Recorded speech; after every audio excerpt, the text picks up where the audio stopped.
So uncivilized.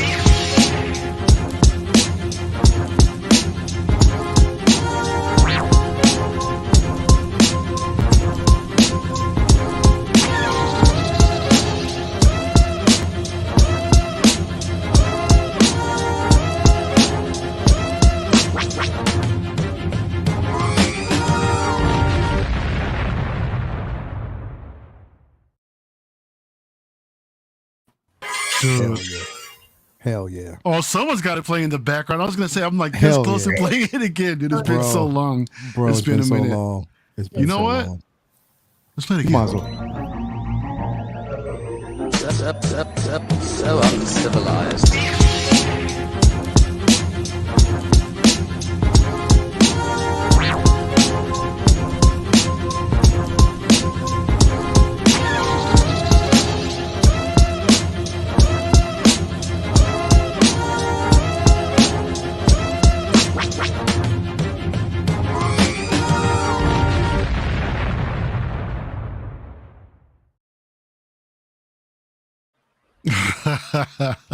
Yeah, I had to do it. Good Yes, evening, I'm everybody. good. What's going on? Welcome to another episode of Uncivilized Scoundrels. I'm your host, El Profesoro, aka Mario.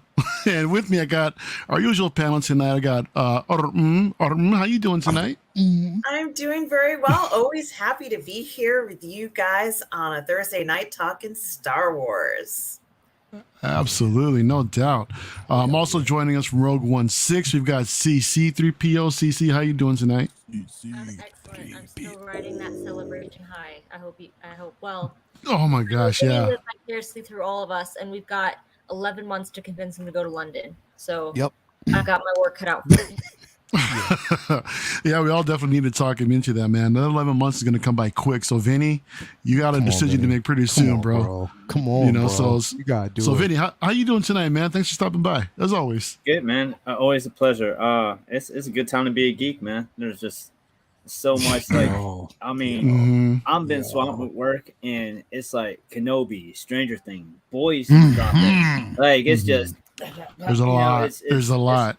It's a lot. It's a good time to be a geek, man. There's just so much content out there, so much good stuff to talk about, so much stuff to get into, and man, I can't wait to dive into Kenobi because if the prequels ruined people's childhood, this reincarnated them. Oh, wow. Okay. Ooh, can't wait for this discussion. Hey, speaking of which, you said the boys dropped too, right? The Boys just dropped now and like early tonight, so it was supposed to drop tomorrow. CC's like, what? Yeah. My There's mom more to told catch me- up on. My I mom was love like, The Boys. "This is coming out soon," and I was like, "The 3rd, I thought." And oh my Yeah. gosh, okay. Nah, yeah, it's coming out tonight. So now I got to stay out the internet again tomorrow. It's like I already got psyched out on Wednesday because for whatever reason I thought Kenobi was Fridays as a regular thing. So when I woke up Wednesday and I seen Leia's post, I'm like, oh my god, I gotta stay out the internet all day till I get home. Okay, and then now I gotta stay out the internet till I get home tomorrow for Boys. But that's a good problem to have. Got some, definitely got some good stuff waiting on us when we get done with this or done with tomorrow, whichever. Yeah, no doubt. Monday. And last but not least, we got our guy Leo 16 scale, man. Leo, how you doing tonight, man? Man, I'm doing great. I'm still coming off a celebration high. I didn't want it to end. I think it was literally by far the best time I've ever had in life in so long. Just meeting everybody, just being amongst so many different personalities, people who love Star Wars like we do. Yeah. Getting enabled by Sean, you in her own little way, CC as well. Like it was just, so much that was actually going on that I was just so excited about, man. And then bro, we got the crescendo was Obi-Wan. So it's just like, I'm just so excited. I'm just happy to be here. Yeah, hell yeah. I'm happy to have everybody here tonight. And like you said, man, we're all just coming back from celebration, and it was an event. I mean, just getting the chance to hang out with everybody here, seeing everybody here, and I wish Vinny would have showed up, but I get it. My man's doing he's got other things going on, but at the same time, it's just like you mentioned, we're all celebrating that one thing. I mean, the common ground was Star Wars, man, and it's all great that we can all get together and celebrate that, man. I mean, it was just Damn, that was a fun event. And 11 months. It's the next one is just 11 months away, and it's in London, man. Yep. I mean, like what Vinny mentioned earlier. If I'm gonna go out there, that also might be my first time getting on a plane as well. And it'd be funny to go overseas, rather than stay within the country. So yeah, that'd be crazy. That'd be a long flight though, man, from Cali to London. Probably Cali to London, but that. from JFK to London, it's gonna be sweet. It is not gonna be that bad, bro. I'm telling you, it's gonna be hyper. And on top of that, it's April, so it's gonna be kind of chilly. I get the pimp out. I cannot wait. Yo, it's gonna be smooth. I cannot wait, man. I like that it's early April. I like that it's early April. That's enticing because it being in May, like this season, I can't imagine have been able to go into just this time of year in May. But early April, that's a better window for me. But man, it would have been nice if it was East Coast, man. Damn. It's gonna eventually, man. I'm sure it'll eventually show up. Hey, you could do what? So, I'm okay with long haul flights, but like Matt, obviously he's in California too. But he's thinking about just going to the East Coast, spending a day there, and then flying out. Oh yeah, there you go. So if you met up with Lael and then you flew out of JFK, it's not that bad. Like I think when I went from Dulles, I see you. I see you. I think I went to London. It's 8 hours, I want to say. Yeah. That might not be a bad idea. Yeah, definitely. It's 8 hours from here, from where we're at, Leo, to London, or you don't know yet? It's 8 hours. It's 8 about hours. 8 hour flight. Yeah. So it's not far. We can all meet in New York. We can stay at Urum's house and there you go. Leave from there. Because I'm close to JFK. I'm really there you close. go. See, there you go, man. Look at CC laying out the plan, man. Love it. I'm telling you, let's go. Do you know how exciting that will be? See, she's already enabling us, man. Enabling me to get a plane ticket and all this stuff. I think if anybody can enable or basically push you and Vinny to go, it's CC. Because it's not going to be me. Oh yeah, but I think CC will be the one. And I love London. Like I've only been twice, but my sister and I went in 2018. We went to England and Scotland, and we did a bunch of stuff in England. And then Scotland, we kind of just did Edinburgh. But it was 2018 that I was like, man, we love this so much. We should go every 2 years. And then fucking COVID. So I've been to go back anyway, yet alone Celebration. So I'm super hyped. I hope the 11 months kind of goes. It was fast. crazy because when they made the announcement, CC, you were the first one in the chat. Who's going? Who's going? You and were the first ones in there just hype about it. I was like, and at first I was like, I don't know. But then I looked at Toya and she looked at me. I was like, that's a London trip, and that's an excuse to get out back overseas. To London, I come on, man. It's nothing. Maybe, if you guys are like my guys, you guys can like go hang out at a soccer game, like see Manchester United or play or something like that. And we're gonna kick it in Soho, and we're gonna go do some damage shopping. Absolutely. Don't tell Toya that. Don't. He's gonna style us. We need someone to style us. And that's what don't tell her that. Oh wow! I'll purposely leave my wallet here and just take a couple of dollars with me, like straight up. Don't tell her that. Like, yeah, I'm sure they take Apple Pay over there, man. You'll be good. There's no escape. But yeah, guys. And you know what? That's the only way to control Vinny too, because no Dipset. If he's out of his element, there's no Dipset. He's gonna be. I'd probably get kicked out of London though for doing a bad British accent. Oh no. I'd be just going around doing bad British accent. They'll probably kick me out. No, we don't want that. Nah, they won't. Let me check in with the chat real quick. First up, we had Tobar that came in early. He said he can't wait. Man, it was so good to see. Yeah, man. Yo, Tobar is that guy, man. He is definitely that guy. And he's going too. He's a huge Manchester United fan. He'll be there. He's going too. He'll be there. Oh, okay. All right, so we're basically going to make this a reunion. Rand Solentino's in the house. What's going on, man? Good to see you, my brother. Eddie Arrow Maestro, what's going on, man? Good to see you, man. AJ's in the house. Calvin Williams is there. Dude, we met up with Calvin, too, man. Calvin, you got to know. Calvin, are you coming to London with us, bro? Come on, man, Calvin. You got to come, bro. Let us know, man. You got to come. What's up? Yeah, we're actually all in talks right now to plan a Frankenstein trip pretty soon, man. So hopefully sometime this month, if not in July. Tobar said he's just dropping by to support Mara and Lael, and he's got grad night tonight for his granddaughter. So have fun tonight, my people. Hey, man, congratulations to your granddaughter for the graduation, man.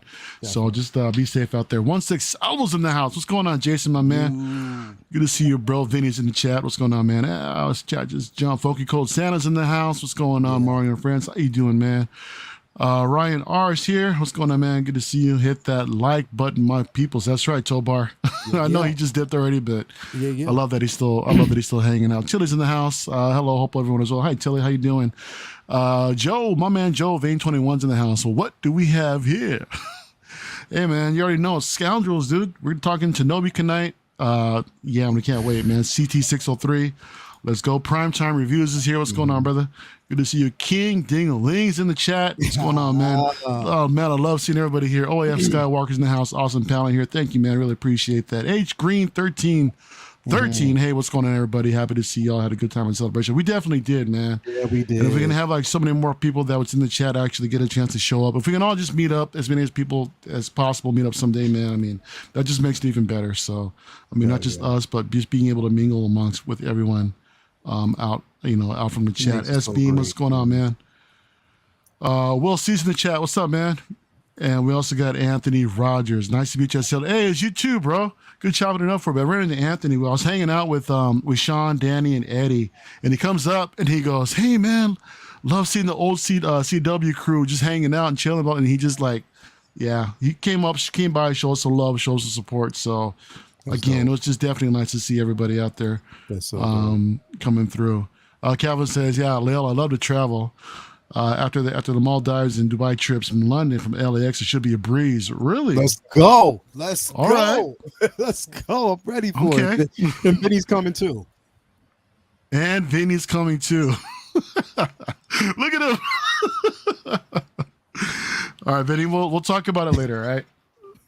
Okay, guys. So yeah, man. During celebration, was actually one of the first to actually watch the first couple episodes of Kenobi. I mean, with an amazing crew. Mm-hmm. She watched it with the cast that was there. She was sitting there right next to. She was sitting right in between Ewan. And Hayden be like, guys, you guys did great. Oh my gosh. So, she was mingling and everything, man. I gave her $100. I'm so jealous. Pass you and my phone number. I was like, hey, you give my digits. Here's 100. Go buy yourself a light. Right?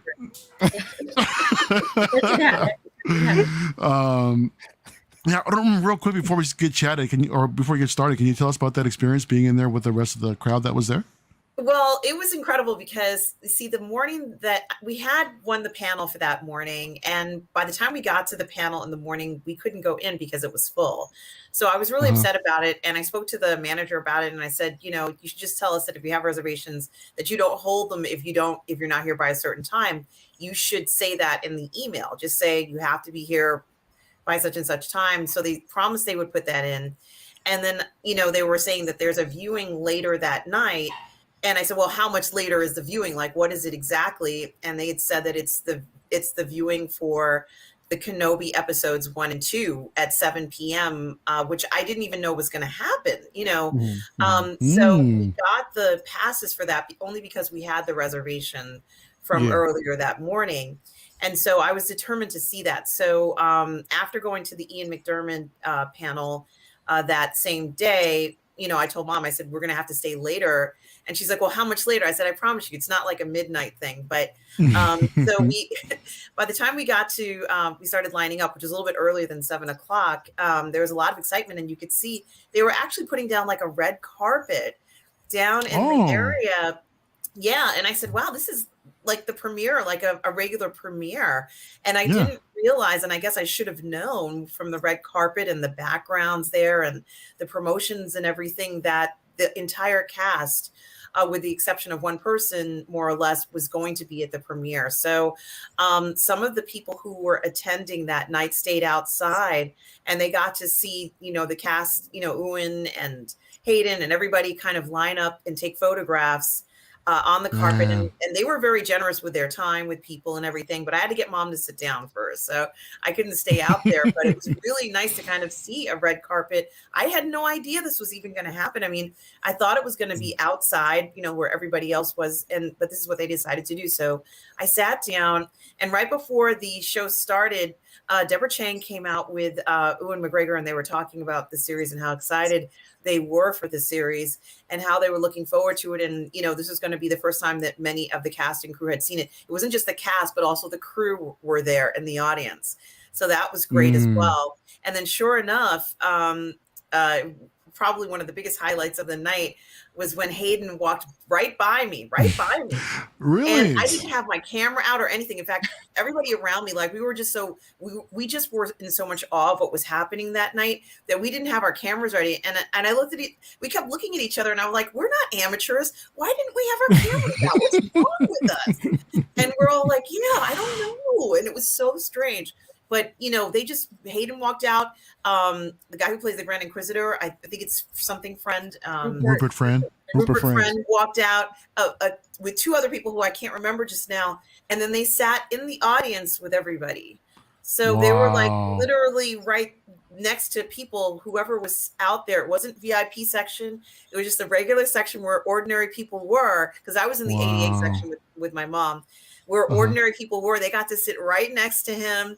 I said, this is incredible. Like, I didn't even know that was going to happen. It was unbelievable. And then they were like, okay, let's start the episode. And I'm like, you know, like my breath was taken away by this, and watching it that way was very, very different than, you know, kind of like being in your living room or watching it on your phone. I must have been so weird. Like, watch what I'm about to do here.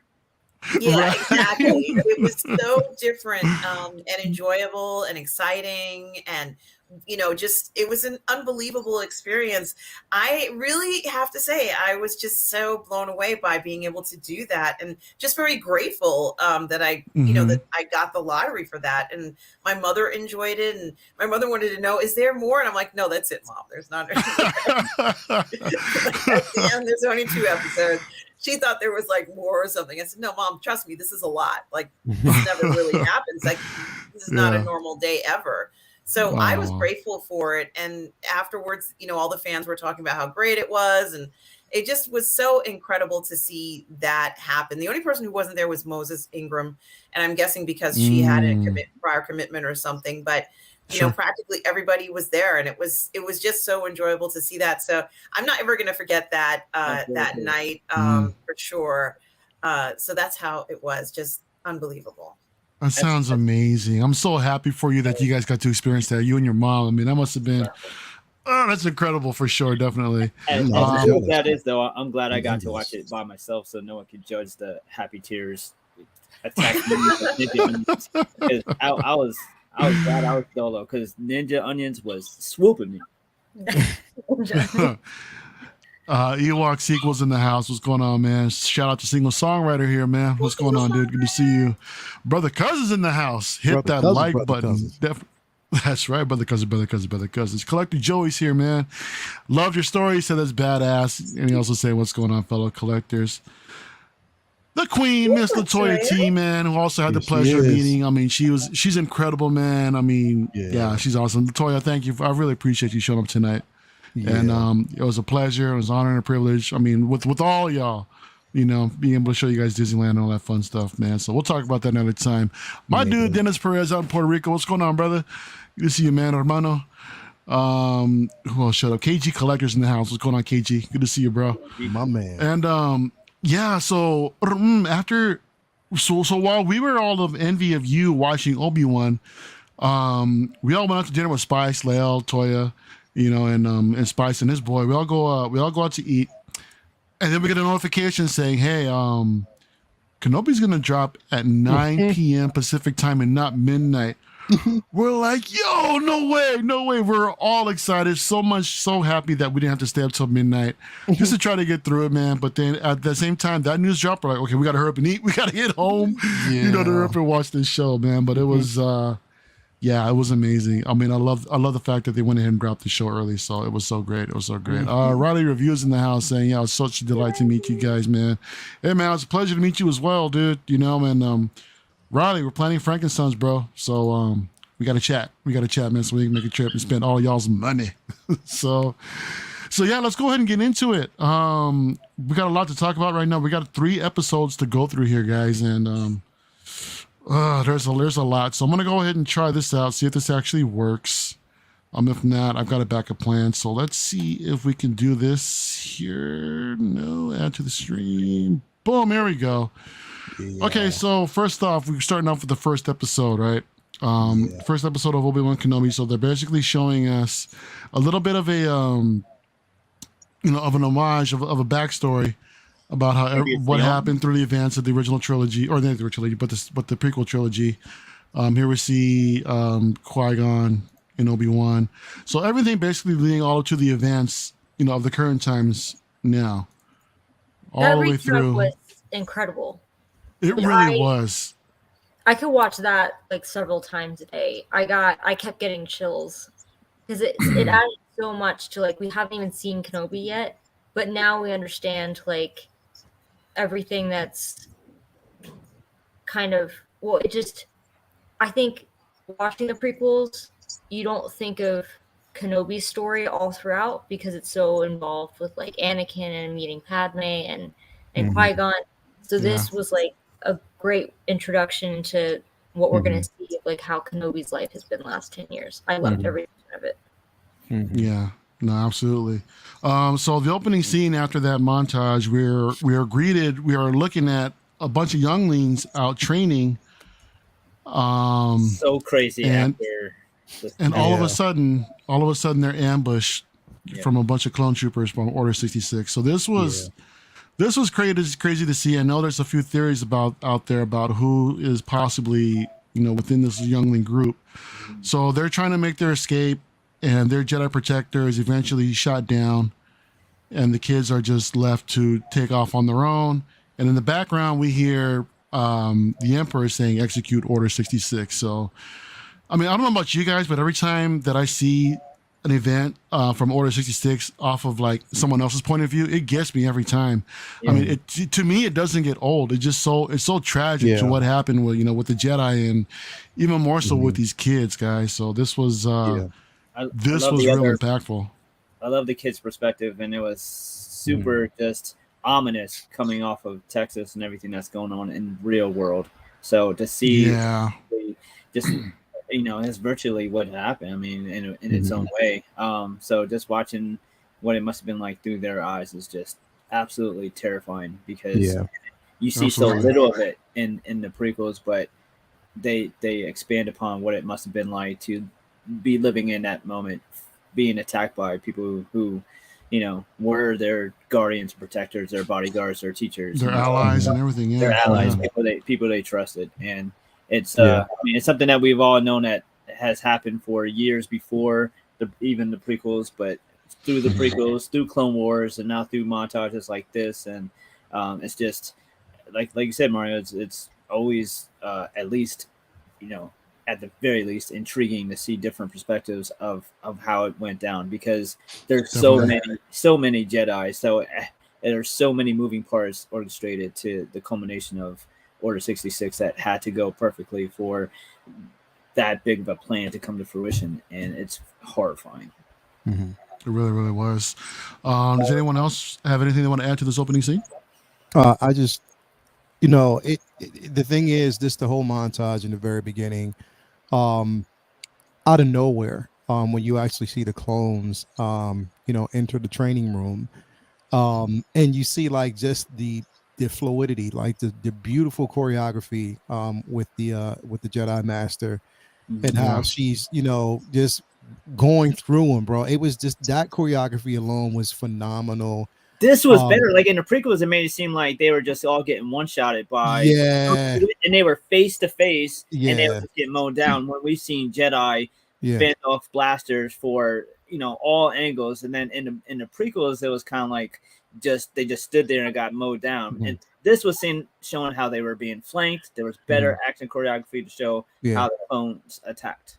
Yeah, and the thing is, it's like watching just that the interaction, knowing that Anakin is there, at the temple somewhere. Yeah. You know, we got a chance. This is the first time where we actually get a chance to see younglings get away. You know what I mean? So it or at was least we think they got at away. least, well, I mean, at least get away harm's way. Put it that way. Get out of harm's way. We know that, of course, from watching, because I didn't really put 2 and 2 together until after the episode ended, that Reva was there, at that point. So seeing that, just seeing the chaos, hearing the Emperor's voice in the background, Order 66, like that, it was just so beautifully done. Everything that we got up into that point, like just, reflecting on everything that happened in the prequels, going from Phantom Menace, going from Attack of the Clones, going to Revenge of the Sith, and getting to this particular moment, it was like everything was played out so beautifully. And even this scene right now, when you see the kids, running towards the door down this corridor, and you see on both sides Jedi's just being taken out by, the clone troopers. And the one thing I did learn, that the 501st, the clones are better than what we got now with the Chinese, bro. Like straight up, their aim was on point.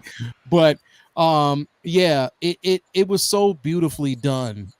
In a great way to introduce the first episode of the show. I mean, I just loved every bit of it.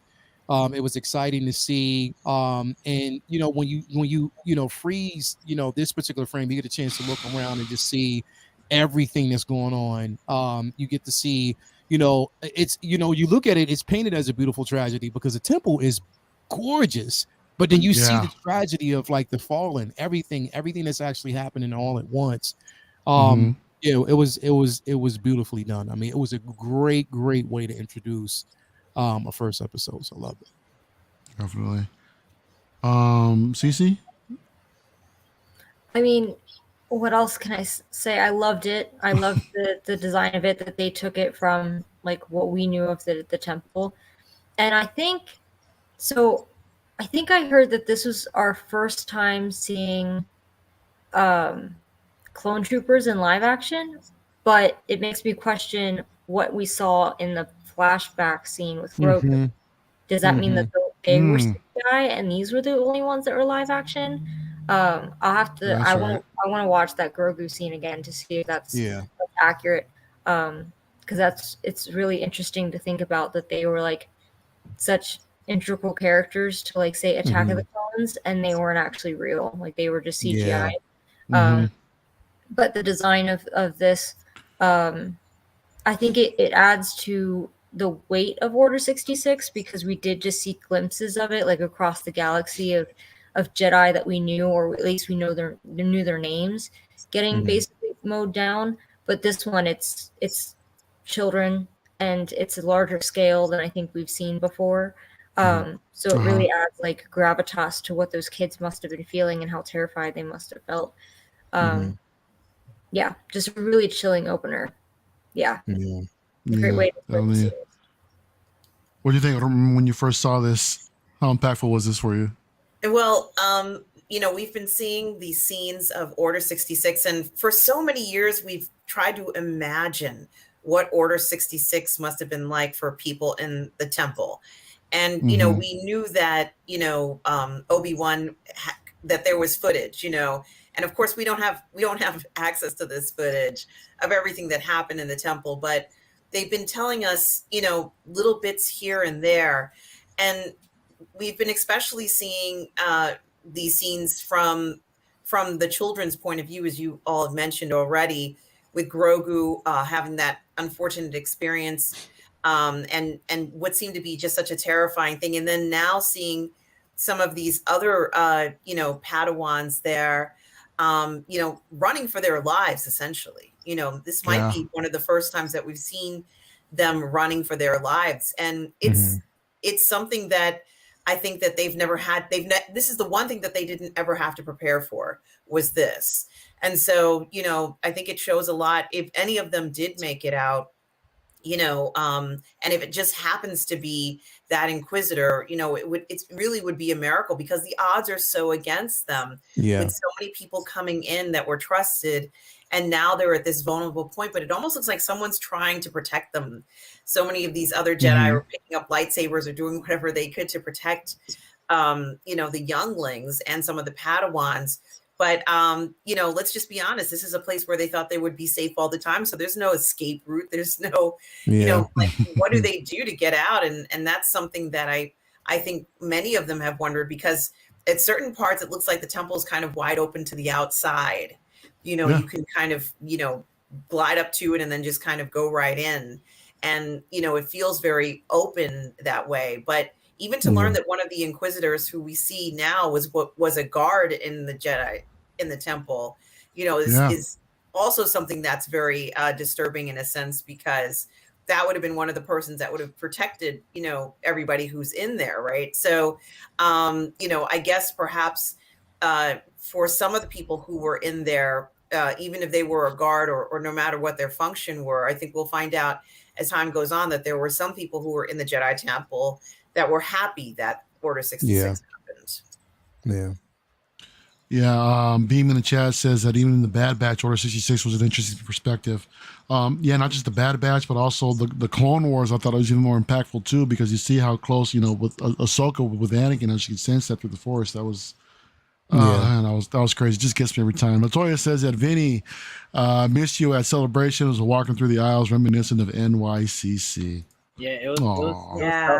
I definitely miss you guys too. Definitely missed it, sis. It was we've done a few cons together, so I definitely knew had a good idea of what I was missing. So, but it was awesome seeing everybody's footage, and glad everybody was having a good time. Definitely one of these great. To be along for the ride for sure. So 10 years later, we are here on Tatooine, in which we see the city. They're just out here doing their thing, and then suddenly, the Inquisitors show up, and we all know what they're here for. They're out hunting a particular Jedi. We meet the Grand Inquisitor, we meet the fifth brother, and we meet Reva, the third sister, I believe. Yeah.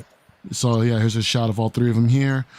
They walk into an establishment, and they talk to I guess he's the bartender, and they're mentioning about, okay, so we're looking for a Jedi, and we want to tell you how easy it is, to hunt down these Jedi. So he's giving this big old spiel about, the Jedi, they're what they do to help people is an itch that they need to scratch. So whenever there's whenever someone innocent, is in danger, they will simply reveal themselves. But since the Jedi are in hiding right now, what are they to do? So as he goes off, Riva gets ready to throw a knife, and then the Jedi is actually revealed as the knife is stopped in midair before it actually strikes the bartender. The Jedi says, "Hey, you're what do you say? Something like you're making a big mistake or something like that." Riva tries to stop him, but then he eventually gets away. The Grand Inquisitor puts her in check, and tells her, "Hey, you're being too reckless. You need to chill out." And she's basically just tells him yeah, whatever. But then after that, then we go off to the desert, in which we see, I guess, like some sort of meatpacking factory. Meatpacking district. District, exactly. So I don't know whether or not this is if this was actually mentioned, if this is a crate dragon, or something else. I thought I heard someone say that it was like banthamine or something like that. I personally think it's from a crate dragon, but yeah, here we see Obi-Wan. It's a what? Go ahead, Cece. It's not I don't know if they've said what it's called, but it's not a crate dragon. But I think it's kind of disgusting thinking about it. Is that it referenced Tatooine used to be full of water, seats, like water. So like the dunes used to be an actual seat. That makes me question how freaking old this ancient fish is that they're still harvesting meat from it. It makes I think it's so, maybe Tatooine hasn't been desert for as long as I think it's been desert. But I did see that it's definitely not a crate dragon. But I get the impression that this is like one of the last remnants or reminders that Tatooine used to be like full of oceans. Interesting. Because it's I never a heard fish that. in the middle of a desert. Yeah, it's because the Tatooine. So put it this way, Tatooine was not always a desert wasteland. Just like the Tusken Raiders, they didn't used to wear that garb, bro. They're an actual species under the garb, and they're beautiful creatures. It's just that they're forced to wear that now. You know what I mean? So yeah, it was, and they basically said that there is still remnants in water that exists underneath in the depths of Tatooine still. So this creature could have been one that dwelled too close, and it's pretty much just all dissolving. It would be interesting to see them bring back, bring back the water, bring back the oceans, and as Tatooine. But then again, I think that it would just take away the lore of Tatooine, so they would probably never do something like that. So we see Obi-Wan here at his everyday job as a meat packer, and we see sashimi chef exactly. We see him stealing a piece of meat so he can eat for the day, and he takes it home. So yeah, he's just living his normal life, or living a normal life of regular Joe, clocking out in and out every day, and yeah, just trying to survive. He clocks out. I guess they clock out and they get paid at the same time by a gong droid. So I thought that was kind of interesting, to say the least. So then they all take a shuttle back into town, in which he goes on his Yopi and just heads back home. And basically, where we at? He arrives home, cooks his dinner for the day, and then he runs into a Jawa. Jawa greets him there at the house at where he lives, in which he brings him a model of, this is a T-16, isn't it? That he ends up giving to Luke, or Luke obtains somehow. Yeah. So that's what it looks like. And then at the same time, the Jawa says, "Hey, we also found this out in the desert, amongst the dune scene. This is a belt of a Jedi that these Inquisitors were chasing down." So Obi-Wan's like wondering if there's like another Jedi out there and what's going on. So yeah, he says that the Jedi garb is good for business for them, but Obi-Wan tells him, yeah, it's not likely. So here we see Obi-Wan calling it a night, and he is haunted by everything that went wrong with Anakin, and how I guess he let down Qui-Gon at the same time. He wakes up in a panic, calling out for Qui-Gon, trying to commune with him, and yet nobody is there. So that's basically pretty much the opening scenes of Obi-Wan. I thought this was this entire episode, I mean, thus far, I think it's just setting up so much. I mean, we're introduced to these characters. I think it's well paced, and just to see Obi-Wan just like living his normal life. I wouldn't imagine, I mean, well, he's a Jedi in hiding, and to see him living like this is just such a trip to see. But what were your thoughts on these opening scenes? Yeah, I think that if he didn't have to stay in Tatooine, he'd find somewhere else that might be, a better place to live. We know the reason why he's in Tatooine. There's only one reason why he's there. And so if he didn't have to look after Luke, he'd be somewhere else for sure. The other thing I wanted to say was that the Inquisitors are much scarier in live action to me than they ever were, let's say, in the cartoons in the Clone Wars. Now, I did see another Inquisitor in Jedi Fallen Order, and she was very scary to me as well. She was, yeah.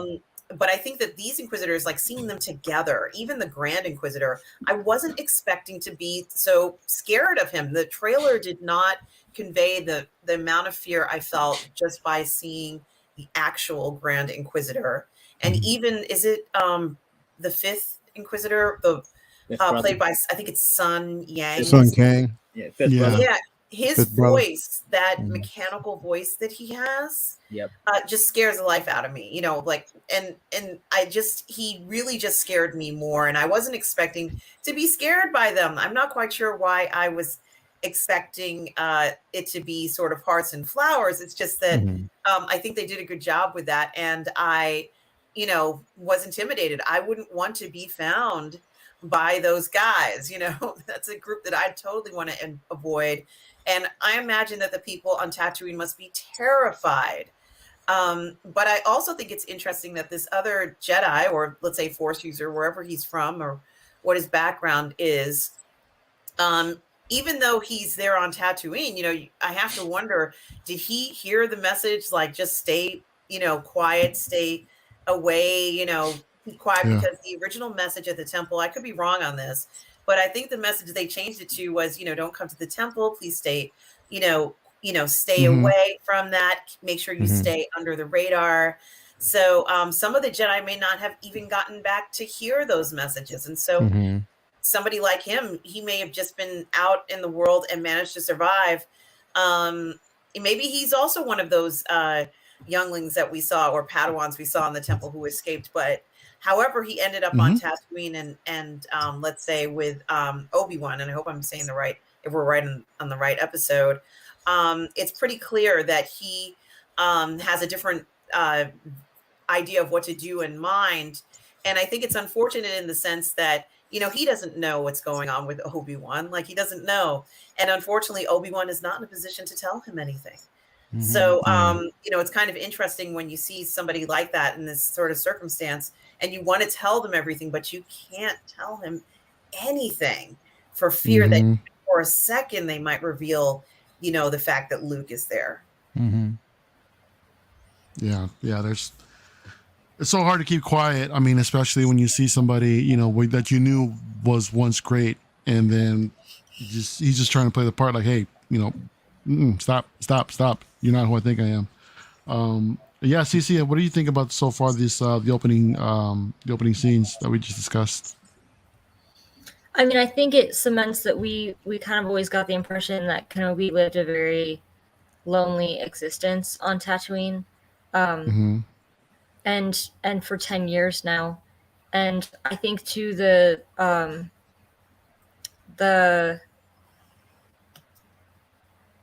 he seems kind of like a hermit, where even the townspeople don't know who he is, which fits in line with New Hope. That they're like, oh, that weird old guy, Ben Kenobi, like, what's he got to do with anything? And I do think it's like really heartbreaking that not only I kind of thought that he would be more of a like silent protector over Luke, but when he was bartering with the Jawa for that model ship to give to Luke, it's like he's trying to give him toys, like things that he thinks that Luke would appreciate. And that's something more of like what a godfather might do. So that was a bit like the second you saw him with that Jawa, you're like, oh, I know what he wants to do with that. And that kind of like, that I wasn't expecting. I kind of thought that he would just be kind of like a creepy stalker who would always look over Luke, but not have any interactions with him. So that was different. And I think too, like seeing he has nightmares about his failures with Anakin.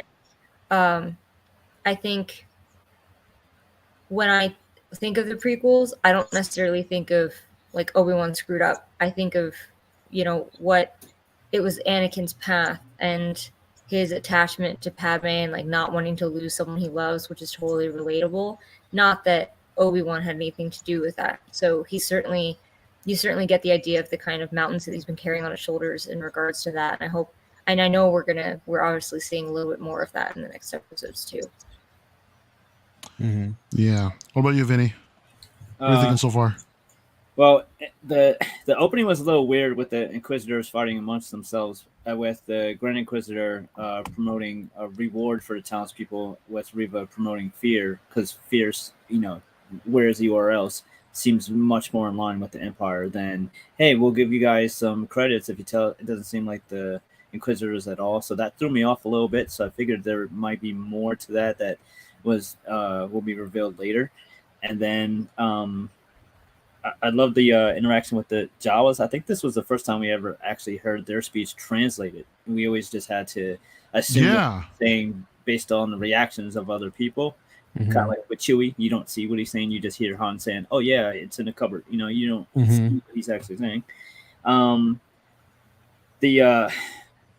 mentioned the Fifth Brother's voice with the awesome sound system. The rumble bass in his voice is incredible. It's just I just want to just talk. His voice just is completely amazing audio editing with that voice.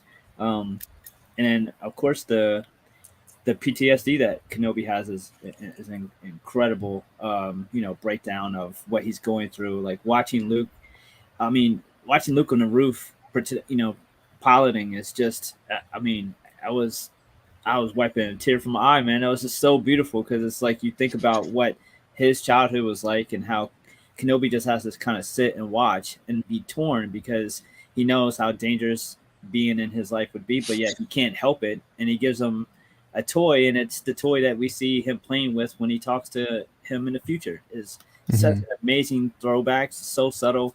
And one of the things that, as there was so much drama around The Last Jedi with what Luke became on that island, I always wrapped my head around it with, that's exactly what Obi-Wan did. Like, he freaked out when his protege, his Padawan, went bad and blamed himself and was like, fuck this, I don't want to cause any more, and it went and hid. And that's virtually what has happened to Kenobi, is what in the future happens to Luke too. So it made sense to me, that aspect of it, and to an extent in Last Jedi.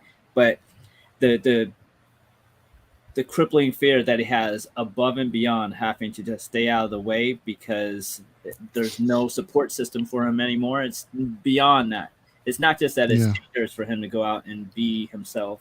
It's also, even if the Jedi was still around, it would be crippled with fear over what has happened. That shook him to his core because he took on this kid who he didn't really want to raise in the first place. And his mind fucked it up. And fucked it up on a scale where your mess up. I mean, a lot of parents have bad kids. Not all of them are the baddest kid in the entire world. That's tough. So I love that he's not just, just absolutely doing nothing. He's day to day reliving that and, just trying to get by and just trying to stay out of the way. Even, not even really sure how to stay out of the way. I mean, he's costing other employees at that meat shack pay because he's stealing meat. I mean, he's got to get it together. I mean, he's just going through it. He's stealing from the factory. Come on, Kenobi. Yeah, you gotta get it together, man. But to go from a high-ranking position in the order to being where he is now, it's a huge fall from grace, and it's definitely tough watching what he has to go through now.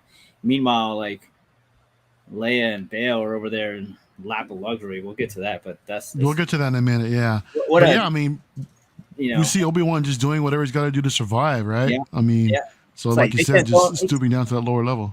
Can throw him some credits. Damn. Real quick, I just want to address the chat. Big Brother's in the chat saying no spoilers, please. Sorry, bro. We are gonna spoil the hell out of Obi-Wan. Right? So we got 3 episodes to talk about, man. We got so much to go through.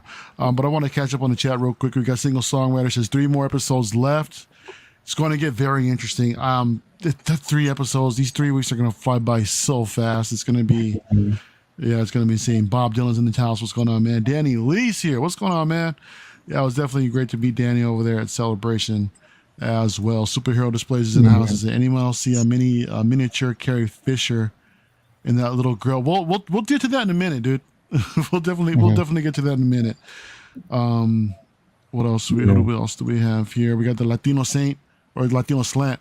Say Kenobi's an incredible show so far, and they're loving it. Yeah, no, definitely. I definitely agree. Ewan McGregor is on fire. You can feel the PTSD. Yeah, I mean, it's great. Lael, we see this in his nightmares as well. I mean, everything that he's going through, along with the PTSD, but still living his day-to-day life. But what were your thoughts so far on this first act that we just discussed? Yeah, that it's a tormenting fact. That again, I see everything that Obi-Wan is going through, but to me, unlike what we saw of Luke in The Last Jedi, is that this is justified because we got a chance to follow his path. Whereas, with Luke, there is a missing piece that we've never really got a chance to discover. We just seen flashbacks of, which we were left to interpret what really happened. Whereas with, Mm-hmm. Obi-Wan, we've actually followed his journey, Yeah. from being a Padawan, from meeting Anakin for the first time, swearing, losing his master, making a pact that he would actually train the would-be destroyer of worlds, in a sense. Mm-hmm. You know what I mean, dealing with all those, because just imagine that you've seen all of this, you've seen Anakin grow from a child to adulthood, to the path that he's actually chosen, watching Padme become a senator, someone you cared about die, and now you're Yeah. forced to raise, the seed of the two that you Mm-hmm. cared about the most. Think about the many alternative conclusions that he's playing back in his head. What if I would have done this? What if I've done that? Or this could have actually Yeah. happened. Like, is a lot, that you're going through right now. I was even talking about this on Brother Cousin's channel. Right now, he is experiencing the very thing that he was taught not to experience. That Mm-hmm. the fear, the suffering, the hate, everything. He's actually experiencing this right now on Tatooine, off of just things that he's actually had to experience. But it's justified based on everything that he's actually seen. And imagine, it's like, I really wanted to, because when we see him taking Luke to Tatooine, and dropping him off to Owen, there was no really exchange that would have warranted any type of bad blood between him and Owen. But over time, we see that actually has progressed, and I just would want to be a fly in the water, just hear those conversations. Like, why does Owen hate and despise Obi-Wan as much as he does? I know that it's dealing with loss, but I mean, Mm-hmm. damn, you didn't spend that much time with Anakin. Anakin's your stepbrother. You know what I mean? So you Yeah. didn't really spend a lot of time with him to develop this closeness with him on that level. You know what I mean? Anakin was in and out. He came, brought his mother, had to bury his mother, and then him and Padme dip. You know what I mean? So there was nothing unless he went back to Tatooine and developed a relationship with his family. We never knew that. But just to kind of, to see all these things, and then to be on Tatooine where you're used to being on Coruscant, where you're around your brothers, you're around so many individuals who you can feed off of, a plethora of knowledge. You were, probably living what was symbolic to your level of luxury, to now living out of a cave by yourself, where basically the only true friend that you have is your travel partner. You know what I mean? And, getting a chance to conversate with a Jawa who stole from you and wanted to sell back what he stole from you. So it's just like literally all of this is actually happening, and he's forced to live this PTSD. He's trying to basically commune, with Qui-Gon, like Yoda taught him. He's asking, it's like, how many conversations that, those who of us are religious have had with the maker, just asking for answers, and you don't hear anything. So you're just wondering whether or not it's real. You know what I mean? So it's so many things that kind of play into what he's experiencing right now. Just the sadness, just wondering, like, why did we fall? Why did we miss these things? As a Jedi, why were we so arrogant? Why did we just miss the opportunity that we could have saved this child? Yet our arrogance and our own hubris cost us, lives. You know what I mean? There's so much that goes into what he's feeling. And I think that Ewan McGregor is playing it so masterfully, bro, because we feel the emotions that he's actually feeling right now. We feel everything, that he's feeling. And then on top of that, knowing that, look, your days in a sense are numbered because you're being hunted. You know what I mean? But you swore an oath to protect these children. You know what I mean? His first interaction with Leia. Like, I mean, imagine basically looking at a child where the imagery of that child reminds you of her mother. Like, that's terrifying because you're reliving those moments, those children. Seeing Luke, piloting, a starfighter on top of, like, a hut, and you watching that, like, damn, like, he's just like his father already. Like, that's Yep. who he is. He's too much of his father. You know what I mean? Like, all of that just plays into this one episode, and that's why I love it so much. Is the simple fact that it's not the moments that we see action, it's those very subtle moments where he's dealing with his own PTSD that says a lot to, the character of Obi-Wan, and that's what I love the most, man. Yeah, there's a bunch of callbacks. I mean, just like you mentioned. Yeah, let's go ahead and start going through a little bit faster on these things because we got a lot to talk about, and we're not going to be able to. I don't know.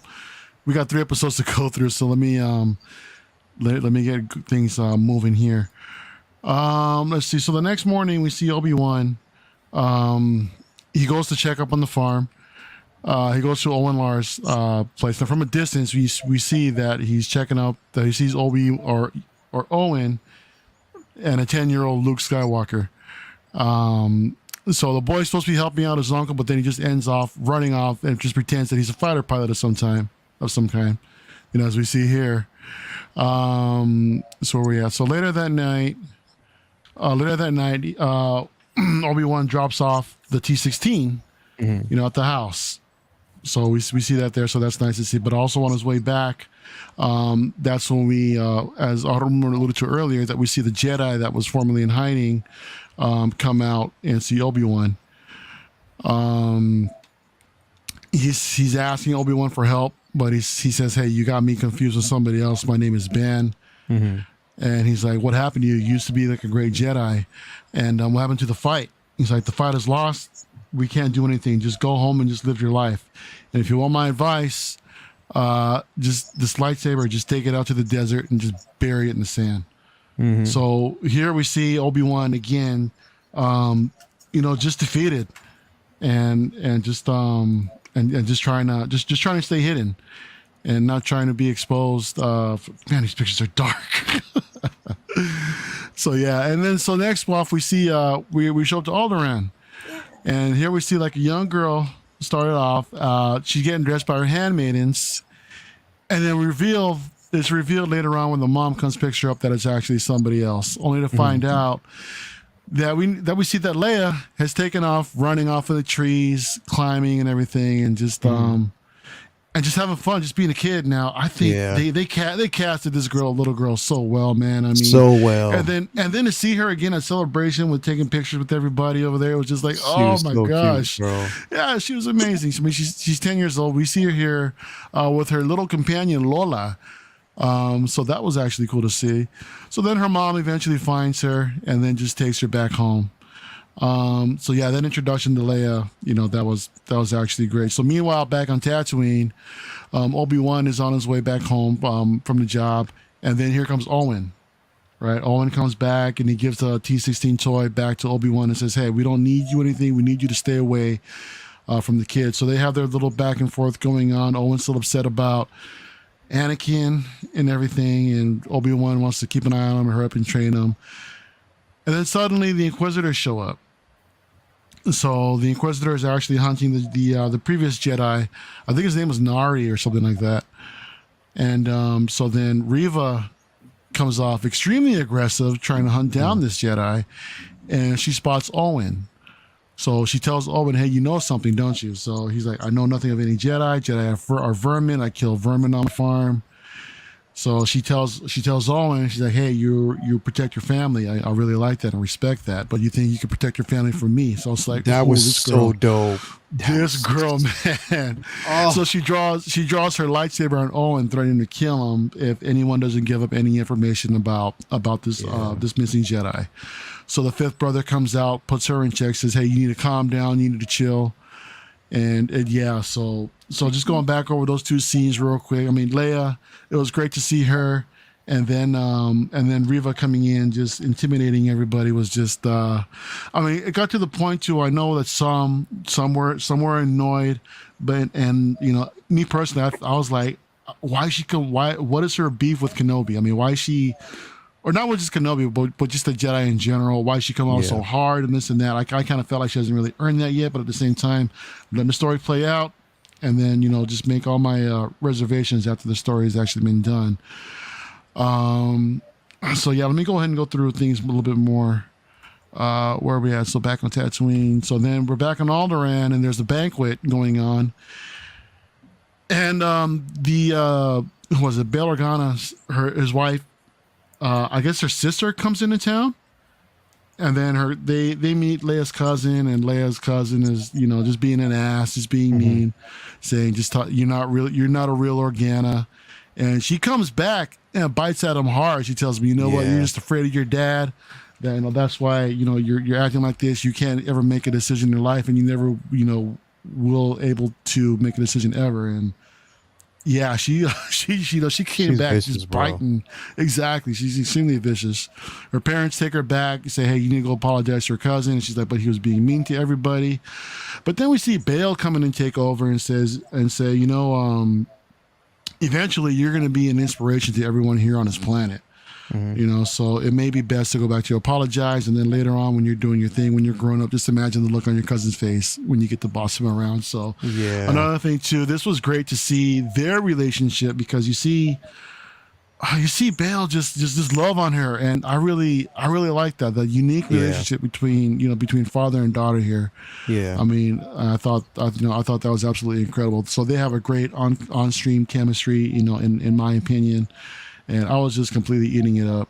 After that, Leia takes off. She goes running back in the forest, and she basically meets up with Flea and her crew, which you called out, Leia. I had no idea that Flea was in this, so that was a bit of a trip to see. And then she's and then she's captured.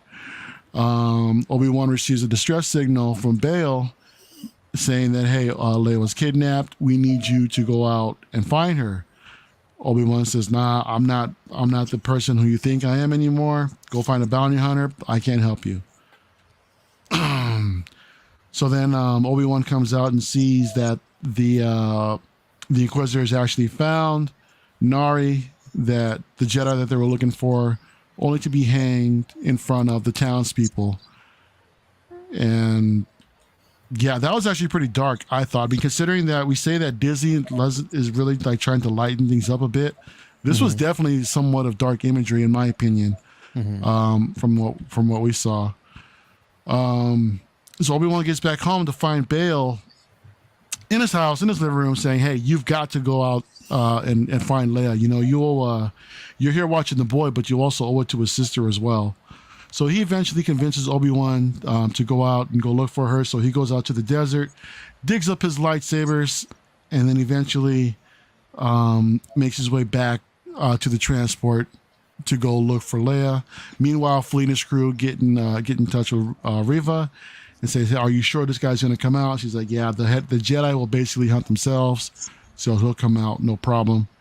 And then we see Obi-Wan basically taking off. So that's basically the first episode in a nutshell. I know it went pretty fast on this one, but we're really pressed for time. I thought it was a great setup with everything. The first episode is probably still my favorite one, considering how it set everything up. We're introduced to all these characters. It gets the story moving. But yeah, I really, really liked it a lot. Cece, what did you think of the first episode? I really liked it. I think it was a good introduction. It had just enough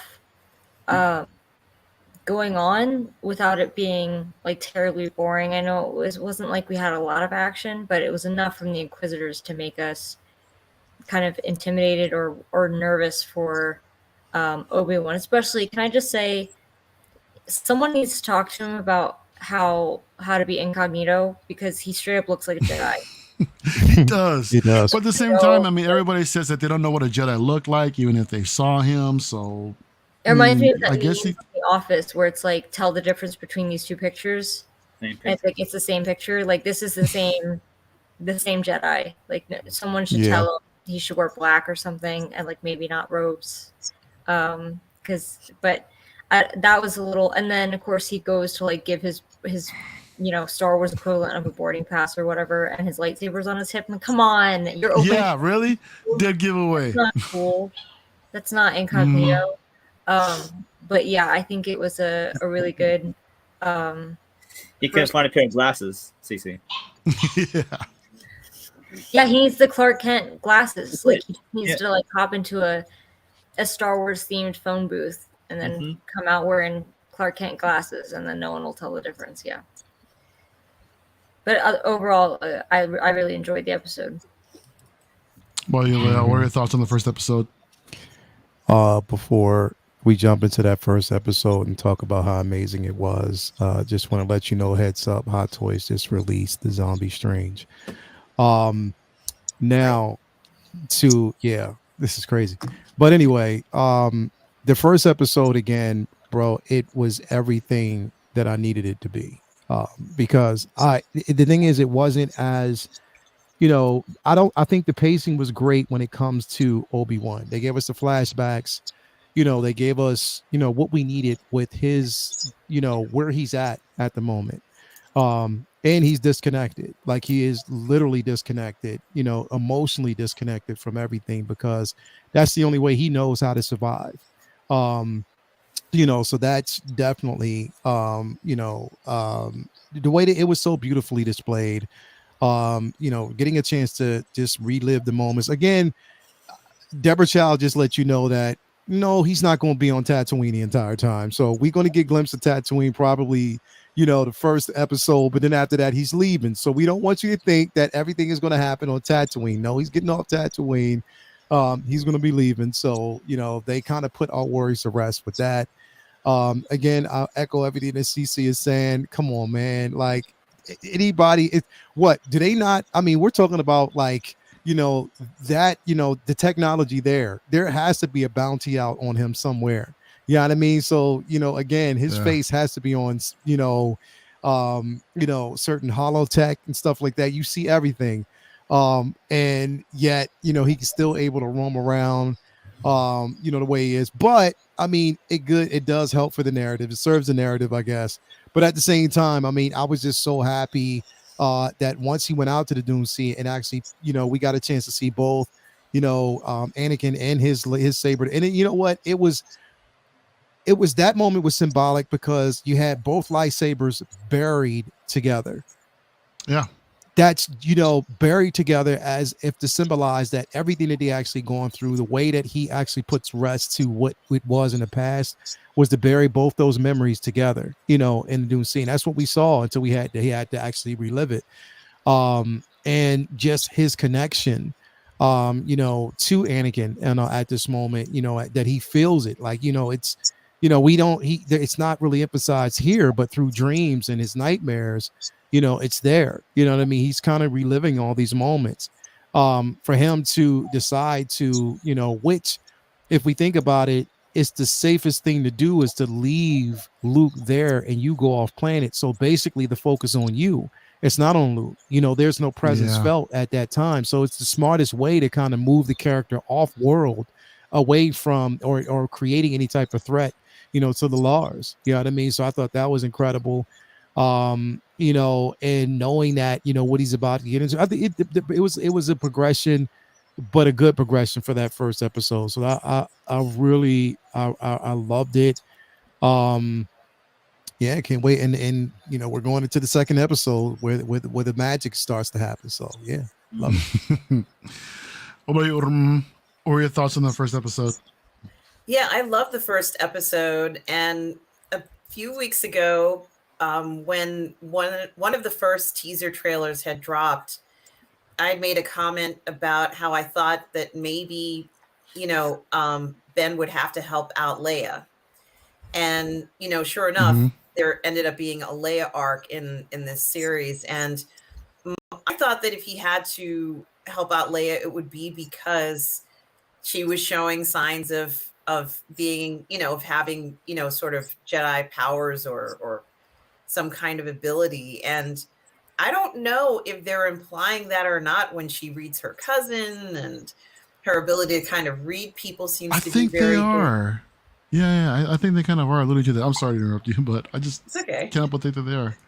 So, I'm almost wondering if part of her ability as, let's say her future as a politician, let's say if that was the path that I don't know how much she actually went into it as she grew up, probably a lot of negotiations and things, but knowing very well that she had the ability to read people and could tell when they were being dishonest, except for perhaps her father and the Emperor, who was already outed himself. But let's say not knowing that Darth Vader was actually her father, or perhaps she knew, that made it even more interesting and would kind of add a different tone to the story if we know that she has that ability, so that when she does see her father and he's saying, I know you're from Alderaan, and if you don't do this, we'll destroy Alderaan or whatever. And, she can't she can't definitively tell whether he's lying. Well, the call wasn't perhaps not necessarily Vader's decision. I always say it's the Emperor who's really calling the shots and telling Vader what to do, and Vader's just carrying out the orders. But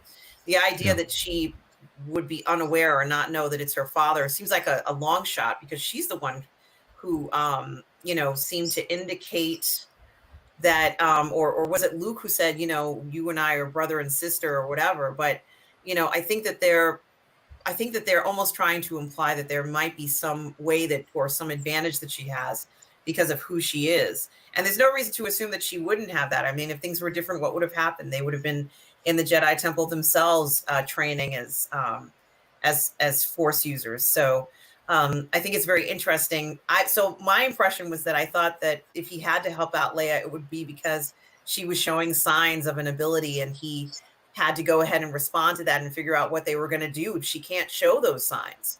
It would bring danger to her. She's already in the spotlight as a princess, and now a princess with powers, like this would be, something that would be incredibly dangerous to her. But they went with, let's say in the next episode or so, we realize that it's a kidnapping plot, and of course Obi has no choice but to respond to that too. So now he's responsible for two children on two different planets. Obi-Wan has his hands full. Definitely. I mean, yeah, definitely. We know she's the other, and yeah, you're right. She definitely needs to be looked out for. And when you mentioned that you thought that there would be a Leia arc, I never considered it, to be honest. I was like, I was just so focused in on, just leave him on Tatooine. I mean, not just like just keep an eye on Luke, but at the same time, I just want to see more drama between him and Owen. They're back and forth, and I guess he had some sort of involvement with some Tusken Raiders as well. I don't know for training purposes or whatever, but I do like where they've actually taken the story. And I did want to say one more thing, is that I did want there to be romance for Obi somehow, but I know that seems to be an impossible thing, but I still would have liked to have seen that too. So I just had to put that in. I think there's a possibility, considering that he's a strange old hermit now, in a sense. He's basically dropped the ways of the Jedi, so I definitely think that's a possibility. Vinny, what did you think about this first episode? I loved it. It was nostalgia mainlined, pure and uncut, man. It was so emotional seeing all the throwbacks and little subtle nods, some super obvious and some obscure that you wouldn't know unless you're a super fan of the saga, and it was just incredible. There was just a tremendous breakout performance by this little girl. Like, she has Leia's characteristics down to a T, and she's just so Leia, and they amazing job casting with her. I love her relationship with Bale too. I love, because that's such a father-daughter type relationship. Like, mom's saying no, and dad's like, all right, go ahead, don't tell mom. It's such a it's such a father-daughter thing. Everybody with every man with daughters knows that type of relationship. And I like the lightsabers buried in the sand was really symbolic of the arc of the series and everything like that. I just wish I had that kind of mental GPS when I'm finding my car in a parking lot, because I don't know how he found them damn sabers with no tracking device. So that's some, I don't know if he had a GPS in that package or what, but he just found them in the middle of nowhere.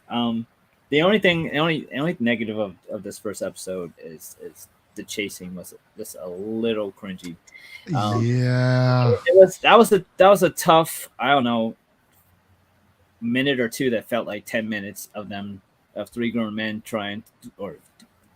people trying to chase down a little girl through the woods. That was a little cringy, but other than that, everything about it was just incredibly satisfying, and I wasn't really sure what to expect from the show, because obviously we weren't going to be just watching Kenobi watch Luke from binoculars for 6 episodes, so I wasn't really sure what they were going to do. And of course there's all these wariness of plot holes, that everything they do is kind of tough to do, because there's only so much that can happen without Butterfly affecting the OG trilogy. So it was really they couldn't just do whatever they wanted. They had to stick to a set of events that happens in the future. So I feel like they walked that rope like pretty, incredible. And everybody did an amazing job. Like that little girl is astonishing. She was just so fun to watch. So amazing first episode. When it was done, my jaw was on the floor. I'm so glad we got 2 in one night, because I would have been devastated if we just got that one episode. I was so glad we at least got 2 for the opener. Yeah, you're not wrong, but at the same time, it's like, damn, after this is only a few more episodes and then we're done. So it's a bummer that the show's like really short, but it is what it is. I'm enjoying it so far. Mm-hmm. So yeah, let's move on to episode 2 real quick. Let me try to get things back and rolling here. Yeah, so let's see here. Bring this back up. And here we go. So at the start of episode 2, so Bannon arrives on, what's that planet called? Dayu, I believe. Yeah. And then he begins to search for Leia. So yeah, he runs into this guy. He says that there's no, I guess all transmissions are blocked over here or something like that.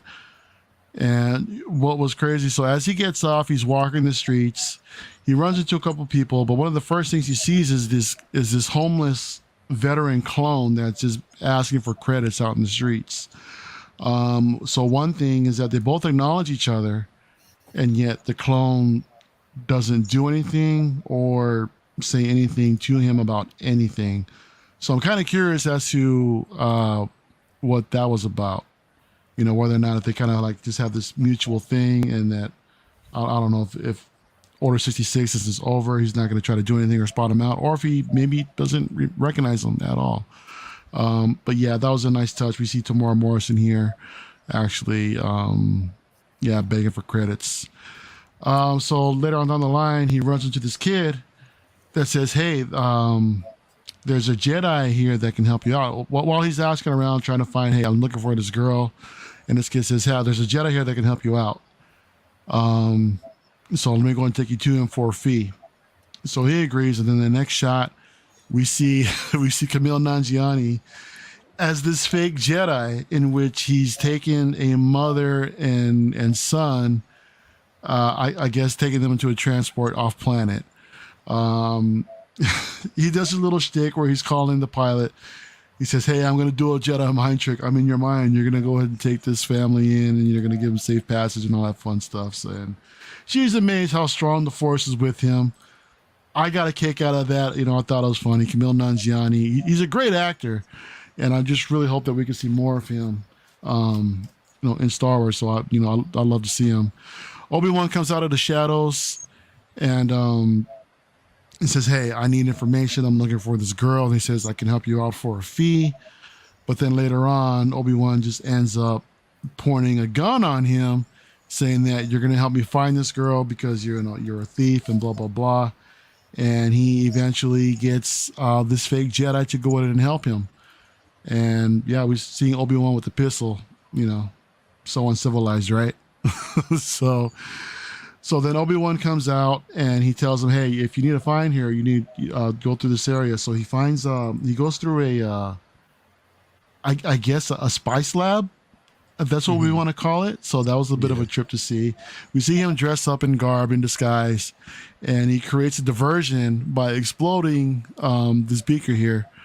And so it draws attention to there. So he's able to slip out through the back, in which he's confronted by a couple thugs, tell him to get back to work, and then he just starts fighting. He starts going fisticuffs with these guys, and we see that Kenobi is just he's been out of it for so long, his hands are hurting and all that fun stuff. He goes to a cell, and which he thinks is Leia, and only to find out that there's a decoy there. Flea and his crew come back, and they try to take him hostage so they can take him to Reva. But then Kenobi says, I guess he's got like a little spice veil, throws it on the ground, and the spice goes off, and he's able to make his escape out of the cell.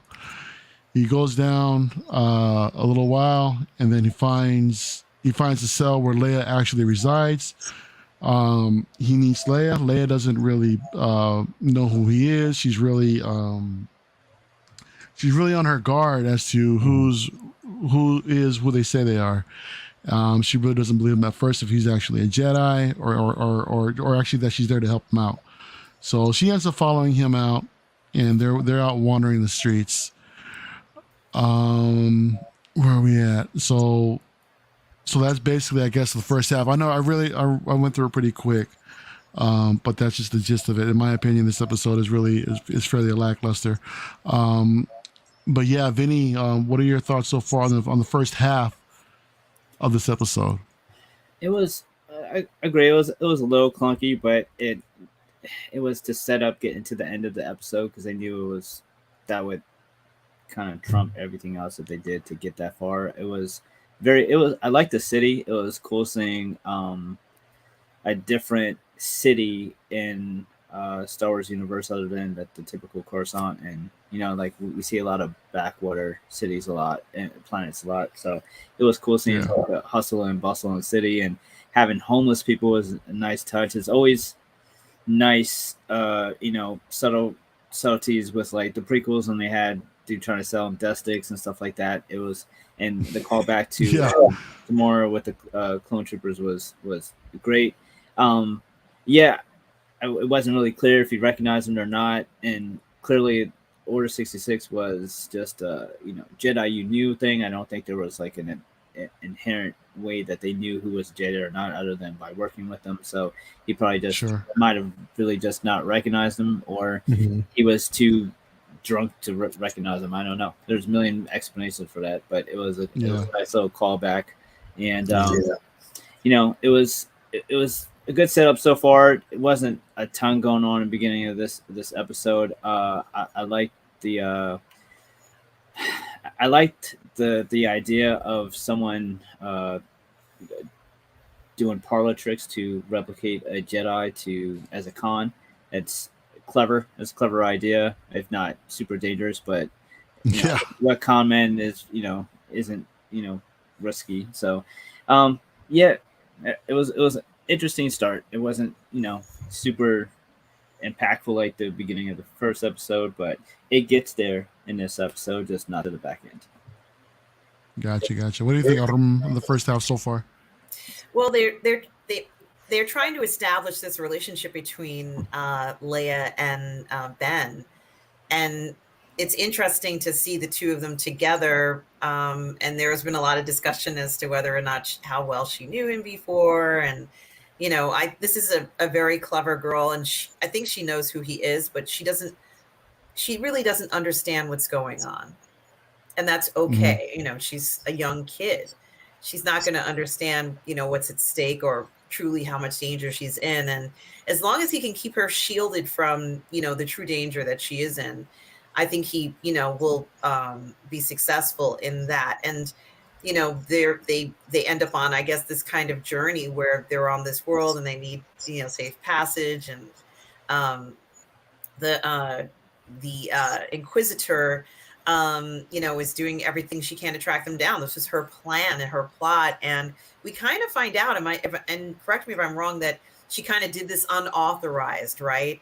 And so they're kind of, a little tiffed with her for deciding to do this sort of thing. And, why did she do this to kind of weed Ben out? And then everybody's speculating as to, well, what is it exactly about Ben that she feels that she has to get him back as soon as possible? And my thoughts for a long time, and I know a lot of people were saying that, she almost seems like she wants to impress Vader, but for me, it's like impossible to impress Vader because he's the GOAT, right? So, it's like you're lucky to get anything from him, so to speak, at this point in his life, because the person that turned him around was Luke, right? Luke was the person that made him go back to change his ways, so to speak, or at least learning about Luke. And so my other question, and something that I find equally intriguing, is, maybe the reason why he's hunting Kenobi so hard is because he wants to find out what happened. Maybe there was more information about Padme that wasn't disclosed to him, because we know in the comics that he goes to find Padme's grave and all this sort of stuff. And Yeah. So I think that secretly, and maybe not so secretly, Vader really is pursuing Ben, not because he's a Jedi, but just because he wants to find out more about what really happened to Padme, because he wasn't around, right? He got into the fight with Ben, and he kind of got picked up by Palps. So I think maybe that's Vader's main motivation, at least at this point in his life. One, because he doesn't know about Luke presumably yet, or Leia. And right now, I think what happened with Padme is still as strong of a thing for him, and with Obi as it is to Obi-Wan. So I think that's the main motivation there. And only God knows what's going to happen to Reva. She's kind of living on the edge for an Inquisitor. So we'll see how that turns out. But certainly, this establishment of the relationship between Ben and Leia is a good thing. I like the thought that they had this time together, however long or short it is. Yeah, absolutely. I mean, I love the development of their relationship so far. I mean, but again, she's really untrusting of anyone right now. But I love how she's trying to like poke holes through him. Like, I don't think you are who you say you are. If you're really a Jedi, let's see if you can make me float. I want to float. So much stuff. I mean, again, just her character. I thought they actually nailed the casting perfectly. Leo, what'd you think of the first half of episode 2, man? Yeah. So I was a bit torn because like I said, as much as I love Kumail Nanjiani, bro, the thing is, it's expected for him to be comic relief. You know what I mean? And it's like almost one of those things where I kind of want to see him differently. I want to see him in a different light. I know it was something that, it served the narrative for progression in this episode, but I just wanted to see him in a totally different light. You know what I mean? And not always be that comic stick. You know what I mean? Like that's something that, he, plays so well. Again, with Obi-Wan, arriving, asking questions, getting a chance to basically see, his interaction and his fighting style in a sense, kind of harkening back to, whereas, because if you look at it, like he didn't really lay a punch. It was just evasion that would cause the other, person harm as much. But, it was unique. And I love seeing that. I love his interaction most definitely between him and Leia. Her, her hesitation and reluctance to really, follow him. She's a kid. And remember, she's still a kid. So she's rebellious. Of course, she's going to run away and get into those things, that normal kids her age would. But yeah, I did, pretty much love that. Obi-Wan isn't as, he's not as secluded as he would want to think he is. You know what I mean? Because he looks like Obi-Wan. He looks like a Jedi. You know what I mean? Plain and simple. You know what I mean? The garb he wears is symbolic of a Jedi. You know what I mean? So it's like anybody that would see him would question whether or not he is. But again, in the earlier episode, we actually haven't seen the bounty out on him yet, or that was set by, Reva, or set in play. So, that we will get into eventually, but yeah, I mean, it was definitely, a good start. But again, this episode was in a sense almost semi-filler, to get to the next episode.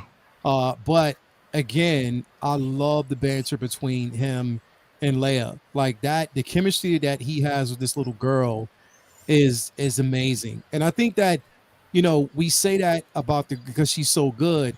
We got to also contribute that to just Ewan McGregor can make anybody, like he just, his presence alone just draws you in. He's just that interesting of an actor that whoever he's basically besides, it just make that scene so much better.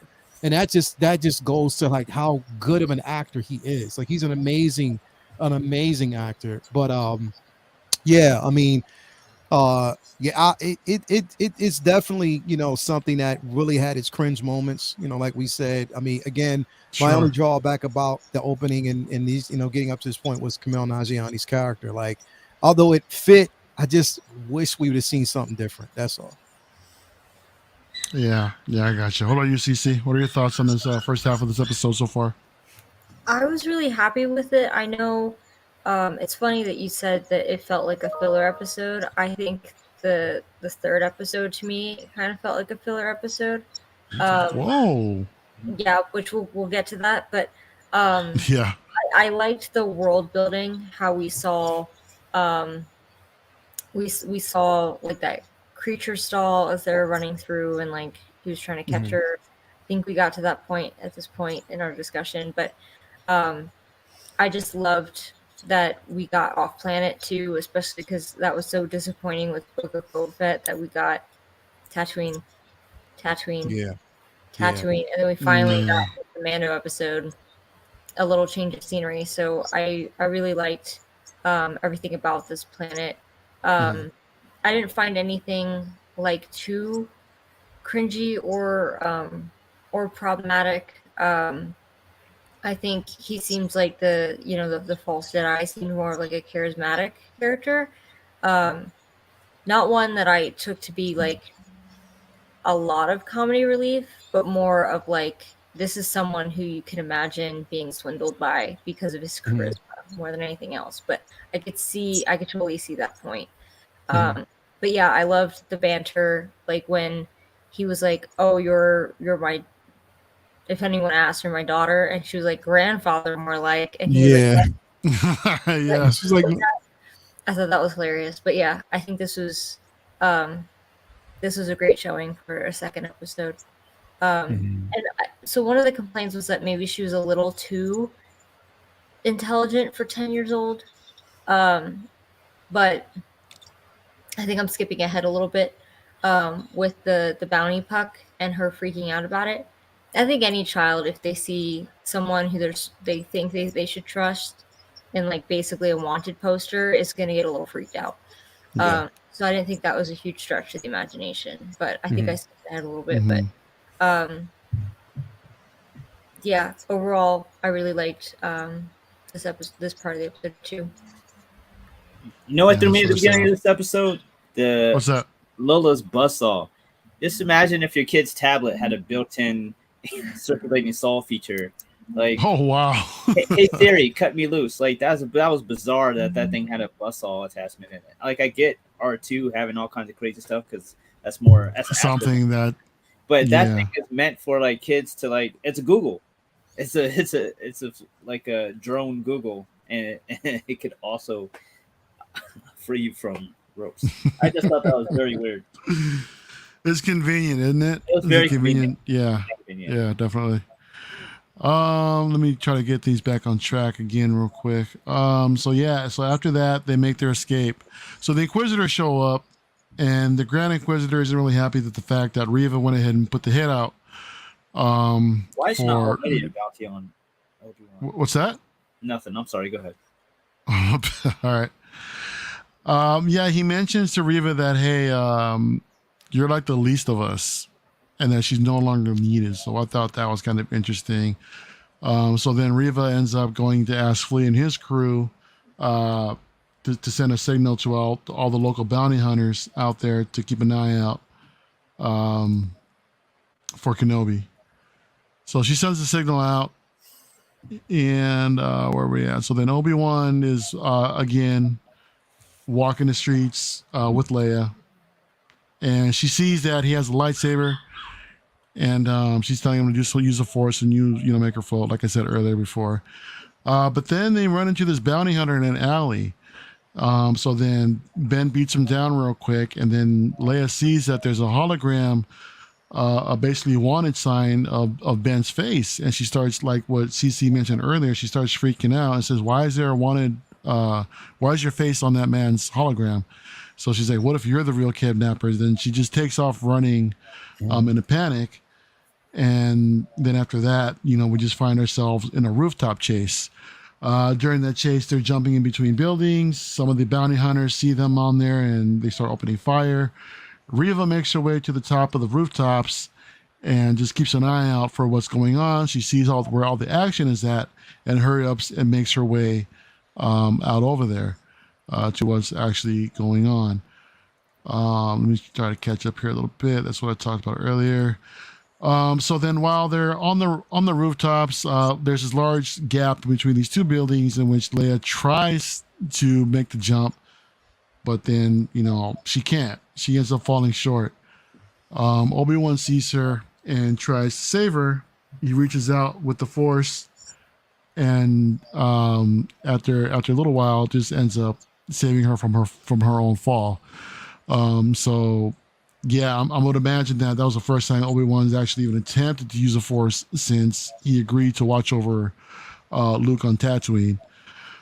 So he comes down, meets up with Leia, and again they keep moving, and then they eventually run into Camille Nanjiani again, and he tells them, hey, now that I know who you are, I need you to get you off this planet. So go ahead and move on to this transport. Just believe me, we're going to go ahead and get you out of here safe. Obi-Wan, by all means, being completely, doesn't trust this guy, but he really has no choice but to hurry up and trust him just to get off this planet. So then he takes off, and Camille Nanjiani, his character, sees Reva in an alley and says that, okay, I'm the Jedi that you're looking for. And she just basically tells him, no, you're not, but I know that you've actually seen the Jedi, so where is he? So she goes in, reads her mind, and she finds out where he's at. So they're later on found in a hangar in which they're trying to get to the transport. So then they catch up with Obi-Wan, and Reva tells him, so Reva catches up later on and says, hey, I'm going to go ahead and I'm not going to kill you now. I'm going to take you to Vader, and he'll be much pleased to see you. And then Obi-Wan has this look on his face, and Reva tells her, you didn't know Anakin Skywalker is still alive. And then you see the shock in his face just hearing that news. He's just like, completely shell-shocked. So she's trying to get to him, and then the Grand Inquisitor comes in and says, hey, I'll take it from here. She's like, no, you won't. It just shoves her saber right through the Grand Inquisitor. And that gives time for Obi-Wan to escape. He takes off in the transport. And again, he is still in complete shell-shocked about what Reva has told him. And Leia's, hey, are you all right? And then he just calls out to Anakin. And then after that, and then we see Vader in the back of the tank with his mask on. And this is the shot that I've been waiting to see. So we got Vader back, and yeah. So again, my thoughts on the episode. It was a big lackluster. There wasn't really much going on. I thought this was a little bit of a filler, but I really don't want to say completely. I did enjoy it, but again, it was lackluster compared to the first one. But seeing Vader at the end, of course, for me, it just makes things that much more brighter. But Vinny, overall for the second half, man, let's hear your thoughts and opinions on the second half of this episode. I love the John Wick-like bounty going off, and all the bounty hunters in the area, getting the alert and then deciding to go after him. It was a little confusing to me why Obi-Wan wouldn't already be on a Empire-sponsored bounty hunter list in the first place. I'm still really blown away that the Inquisitors are so against Reva's motives. Now, if they're against her, that's one thing, because they, them not wanting her to get the credit because she's at the bottom of the pecking order in their group, that is understandable. But to have her methods be so bizarre to them when they're Inquisitors, it's not like she's a cop out there like beating up, interrogating, people on the street to get information. Like, they're Inquisitors. They're supposed to be doing evil shit and doing whatever it takes to get what they want. So it's really weird that they're checking her on every step of the way. And then, that should be what they were doing too. But I I liked some of the bounty hunters going after him. There was a one that reminded me of dinosaurs from Invincible. The raptor dinosaur looking bounty hunter was awesome.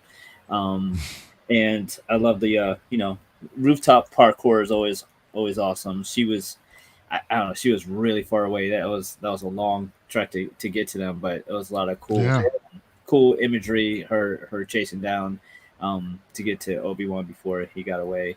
And then the scene, at the end where she's stalking him was very reminiscent of Return of the Jedi, with Vader stalking Luke while Luke hides and trying to pick his brain and intimidate him, which is, and then you didn't know like he's still alive, which of course is controversial because a lot of people feel like Kenobi should know that Anakin's alive, and I'm not sure if it makes sense or not, but in the context of the episode, it's incredible. It's definitely incredible to see the absolute shock and fear on his face that there's his former best friends out there and live have probably been trying to kill him for the past 10 years, and he didn't even really realize how much danger he really was and has been in for the past 10 years, not just because he's a Jedi, but because someone who knows him as well as Anakin does is been looking for him. So that's really heavy. And and then that reveal, I mean, and not just showing Vader, but showing him, in the tank, is incredible. Just incredible. Everyone's been waiting to hear, that breathing for 2 episodes, and I'm sure like I thought we'd have to wait longer to see Vader at all, and nope. Nope, they weren't wasting time. So that was cool that they didn't drag that out. So very cool. Yeah. I liked the second episode. It wasn't as quite as good as the first, but there's enough greatness in this second episode that it far outweighed anything that I didn't really love about it. So the stuff I did really enjoy, made me love this episode as well. So another great episode, and I'm at the end of this one, as taking in both episodes as a whole was just a hell of an experience for if nothing else, nostalgia's sake, but I think they've done a lot of cool new things as well. Gotcha, man. Yeah, that was definitely great to hear that breathing again. I mean, I don't know what you thought about all that at the end, but I personally was like, I couldn't wait for the next episode. And yeah, I think it was Vinny that mentioned that they're glad that they saw 2 episodes, but I mean, after seeing Vader at the cutoff, I was like, they're gonna leave us like this. We gotta wait. But I'm glad we only had to wait till Wednesday, not till Friday, to actually see the episode. So I'm grateful for that. But what were your overall thoughts on the second episode? Well, after the entire, let's say Reva trying to find Ben and Leia, and then for her to kind of stab the other Inquisitor with the lightsaber, it kind of felt good to see that. But These headphones, and it was kind of sad to see how Darth Vader, I mean, we knew that he was in this state, but it's 10 years now since the incident happened, right? So to see him still in such bad shape, constantly having to go into these back to tanks, like this must be so hard on him physically to live like this. I mean, it feels like almost no existence at all, having to rely on this type of way of staying alive. But I guess it really is something he has to deal with every single day. Just, it seems like such a burden and such a heavy price to pay for that one fight, unfortunately for him.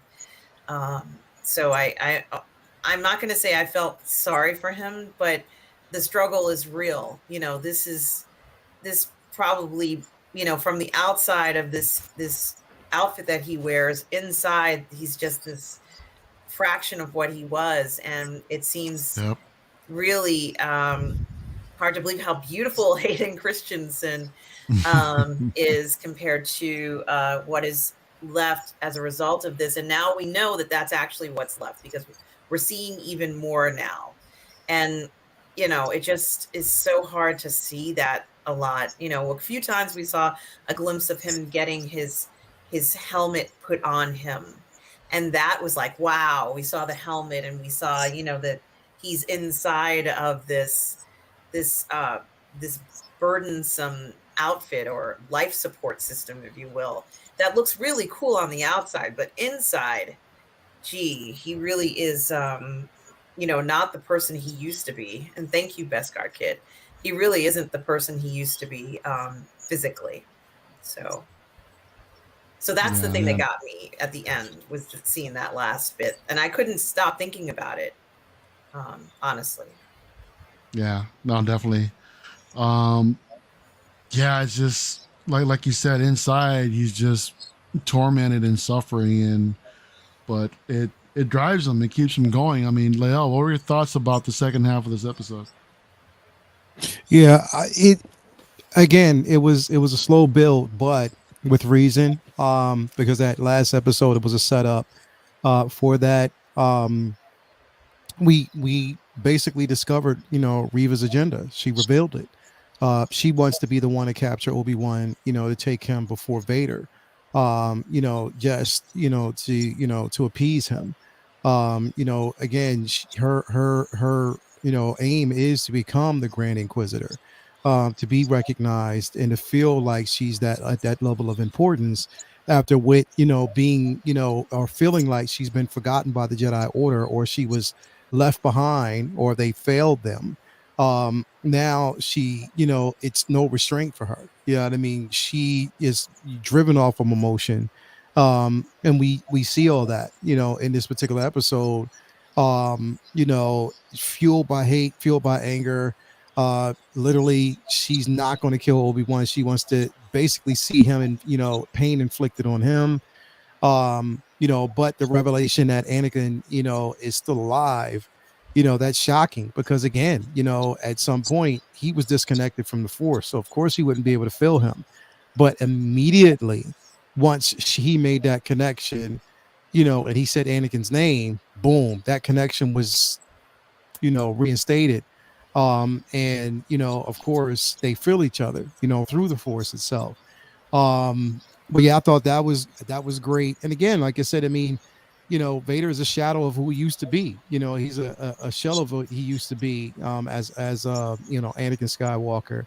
And I think more so, he's burdened by, even his own failure. Failing his wife, not knowing that his children are still alive. You know what I mean? Like, that is tormenting his own in itself. Where the last imagery of the girl you love, the woman you love, was right in the presence of the one that you thought was your brother, or felt there was your brother. Now you have a deep hatred towards him. You know what I mean? It's a lot to really swallow. So now, once he feels Vader through the Force, and vice versa, it's just like, okay, now we know, like Anakin said, this is where the fun begins. Like, this is how, Yeah. that road that we're traveling right now, it's not going to be a pretty one, as we, we'll get into the next episode. But yeah, I did like, um even Leia's, remorse for, being away from family, and, running away, and feeling like, now she wants to go home, because even she's now, that vulnerability that she, it's breaking down. She's showing how vulnerable she is, and, that she is still a kid, you know what I mean, who feels those emotions. And how this was played out in the end, I think it was beautifully done. Again, it was a slow pace in the beginning, but the build up, it started, building up, and then we got, that scene in the end, which, I loved. I mean, even watching it, you can still see the hatred in his eyes, after Yeah. he felt, been through the Force. And like, I mean, like they've always said, Vader, even in the suit, is in constant pain. Like, he is in constant pain. Hmm. Knowing that you need pretty much a breathing apparatus to kind of help you live. Like, it's like a life support system that he's currently on right now. Out of the suit, he has to play it very smart. The bacta tank is the only means of healing and keeping him basically alive. So yeah, I mean, I thought, that end, once, he felt like, Obi-Wan reconnected to the Force, like he, knew he should have been all this time, but now he feels Anakin, and he knows that he's coming. It's not going to be a pretty thing. You know what I mean? So yeah, I loved it, man. I mean, I love the end. You know, I definitely loved the end. It was a slow build, but you know, it definitely got to where it needed to be, and you know, just you know, got us to this point. So yeah, I loved it, man. But you, CC, what do you think of it? I mean, I'm a hardcore Vader fan, so like, what's there not to like? Yeah. And I mentioned I wanted to see more of the suit and like the idea that he's constantly living in pain, not because he has to, but because like Palpatine is making him. Like they have the technology, they can rebuild him, they can make him stronger and without pain. But that's defeating the purpose of keeping him so angry about what has happened to him. And I got chills, obviously, the recognition of Obi-Wan understanding the gravity of, you know, not only is this Lord Vader out there because he knows the name he remembers from the hologram from Order 66 that he turned, and that's the name he took. But that obviously the implication, like Anakin's alive and has been this whole time, and he's standing right next to his child. I think that makes it a little more terrifying. Just knowing alone that he was still alive, but also like having the instant reminder that his daughter's sitting right, like, you know, standing right next to you is more terrifying. It ups the stakes quite a bit. But yeah, and Reva, I think like the dynamic that she has with the other Inquisitors, it sounds like, I mean, I might be the only one who's been in a really competitive working environment where it's like dog eat dog, and I think that they hate that she wants to look the best. She wants to get the best result for Vader, no matter what it costs. And they're like, you need to slow your roll. You're making us all look like lazy assholes who don't know what we're doing.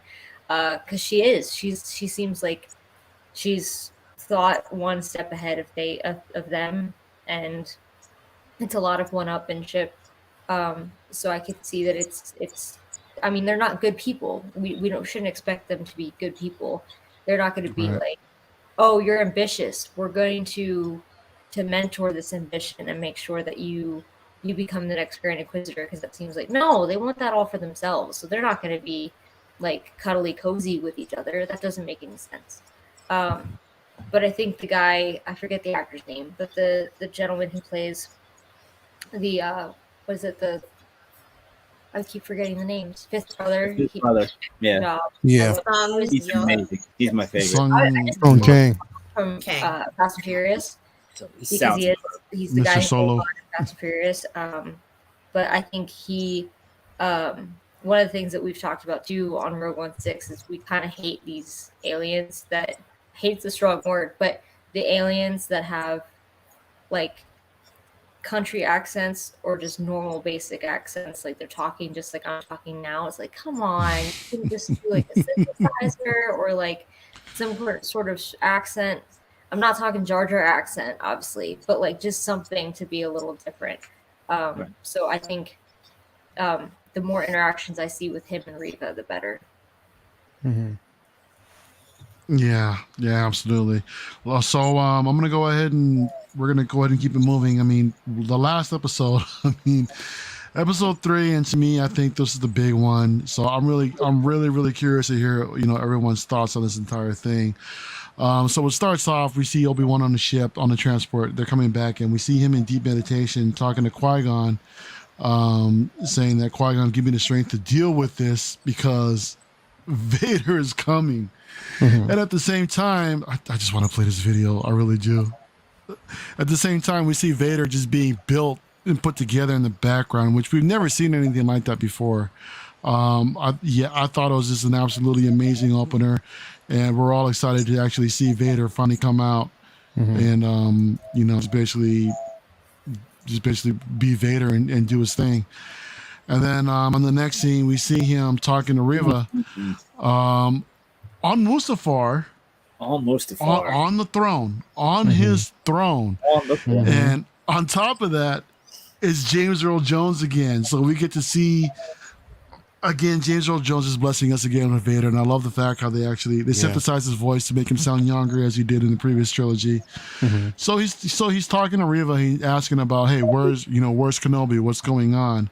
She's saying, we lost him, but we got everybody out there looking for him. She's like, and then he says, you know what? I know I've been watching you, but if you could prove yourself, the Grand Inquisitor, I will go ahead and make you. But if you fail me, you're gone. I'm gonna, go ahead. I know there's comments that he got out of the throne kind of strangely, his like body language or whatever, but like come on, like every statue company, Hot Toys, whatever, I'd be tempted to get a Hot Toy if they do this, but I really do want a statue of Vader on this Vader throne. on throne. I want to see more of him on this throne. I'm begging you, please. It's maybe the biggest no-brainer statue versus yes. When we saw the concept art, I was just thinking of the possibilities of what they can actually do. And Cece, is this what you're talking about when he actually gets up out the throne, or is this how you want to see him sitting in the throne? Someone said that the way he stood up was really awkward. I'm not saying he didn't look badass when he was sitting on it. It's just I don't know. I think it was someone who said it was so stiff. There's something about the way he stood up was a little different. But I have seen comments, and I guess it does make sense that in this episode, in particular, obviously because we see him move more than we have before in the Kenobi series, right? That it seems like when he's in the suit, it definitely feels like Anakin is in the suit as opposed to Vader. Like his body language, the way he moves, it's a lot less of the kind of like stoic, static kind of poses that we got in New Hope. So I do kind of agree with that. Further, and I mean art prints, statues, I want it all. I love Mustafar. I just want to see more of Mustafar. I want to see more of this throne room. Yes, please. Yeah, absolutely. And shout out to Anthony, because he also reminded me that Vader gets up out of his throne and he just looks out outside the window, and he reflects on the space where he was defeated by Obi-Wan. And he mentioned that I guess he uses this to fuel his anger and to fuel his rage. So that's I want to know more about these little things with Vader and Mustafar, man. I mean, I just think it's incredible. But I think it's like a two-parter. So he chose Mustafar because that's when they had their battle, but also it naturally is very strong with the dark side of the Force. There's like a Sith temple or two on Mustafar, so there's just a lot of dark energy there. So I think it was like the perfect combination for him to have kind of this home base. Does anyone else want to weigh in real quick before I move on? I think Vader and Mustafar. Well, I think him getting up out of the throne the way he did, again, like you hit it. It's this is the younger version. I mean, this is only 10 years since like their last encounter. So, within 10 years, and in that 10 years, he's still learning. Like he's still learning himself, as Vader, as this half man, half machine, limbs now, like he's become, like what they say, more machine than man, twisted and evil. You know what I mean? Like this is basically what we see. Him getting out of the throne was excitement, and it was excitement and adrenaline, and because he now knows, that Obi-Wan is alive and he's there, and this is a reflection of the past and what he wants to see, in the foreseeable future, how he wants things to be, like what the ultimate conclusion for him is Obi-Wan's suffering and his death. You know what I mean? And that would bring some sort of vindication, even knowing more so that it would never bring Padme back. Right. You know what I mean? So that's, really, really huge about the scene. I mean, the throne, Hot Toys is going to give us this Vader on the throne. I'm telling you right now, like that's going to be an accessory piece. If they gave us Boba on that throne, then they're going to give us a Vader on the throne. I would love that. They just have to get rid of that fat suit and give more articulation. That would be crazy. But we already know we're going to get statues, but I think Hot Toys can actually pull that off. That would be dope. And it would be a different iteration of Vader that we haven't seen before, and I would love to have it. But if you're going to do the throne, Like you can't just do that. I mean, this piece right here is an entire diorama piece. It is, Yeah. and I would love to have that. Window You know what I too. mean? Wow. Yes. That would be crazy. But yeah, I mean, I think with this Vader, this scene, you know, just him being put back together, him talking to Reva, hearing James Earl Jones's voice, like literally when I heard his voice, I almost teared up because I was like, finally, you know what I mean? To hearing Yeah. back and hearing the way we used to hear him, you know what I mean? It's there's no Vader without James Earl Jones at all. Like there's none. You know what I mean? So I'm definitely happy, you know, to have that, you know, part of it back together. But yeah, I mean, come on, man, it's Vader, bro. Yep. What else can you say? Super symbolic. And the other cool thing is, we know about Mustafar. I think there's a lot of people that don't know that this motherfucker set up shop on the planet where he lost to constantly every day fuel his anger, like mainline it. How crazy is that, man? It's just think about this some symbolic. Like Cece said, it makes sense as like a stronghold too, and everything like that. And like Leo pointed out many times before, like there's Sith temples and there's reason for being there, but ultimately you're looking out the window, remembering your loss and wanting to never experience that again, and knowing from your master that the best way to be immortal and to not lose is to give in to your anger. And every day is just looking out the window, being pissed off so that you never lose again. And this is a more limber character playing the role, like with Hayden as opposed to Prowse. And this is just so much more younger, youthful Vader that we're seeing that we will see in this episode. So it's the same intensity and fear and malice that we have from Vader with a younger actor. So it's sets up everything that we've all been dying to see. We've all wanted to see Vader in this era. Absolutely. Well, you, Autumn, do you have any first impressions of this opening scene? Yeah, as so many of you all have already said about that, there may be many fans who are unaware of this period of Darth Vader's life. You know, that's where I think they're going to learn that, you know, Darth Vader is essentially an emotional cutter, right? And feeds on that and looks for that, but it's constantly a reminder of that. And this might be the height of it. I'm not sure, but we might be seeing Vader at the height of that. And, you know, is he even at his strongest now in the suit? You know, these are questions that I'm curious about, because we know for some Force users, their strength grows over a period of time. Is he at his prime right now? You know, I really don't know. I mean, I have to question where he's at. You know, as I said before, he goes on these missions, although perhaps we're not going to see it, and I was kind of hoping we would see it.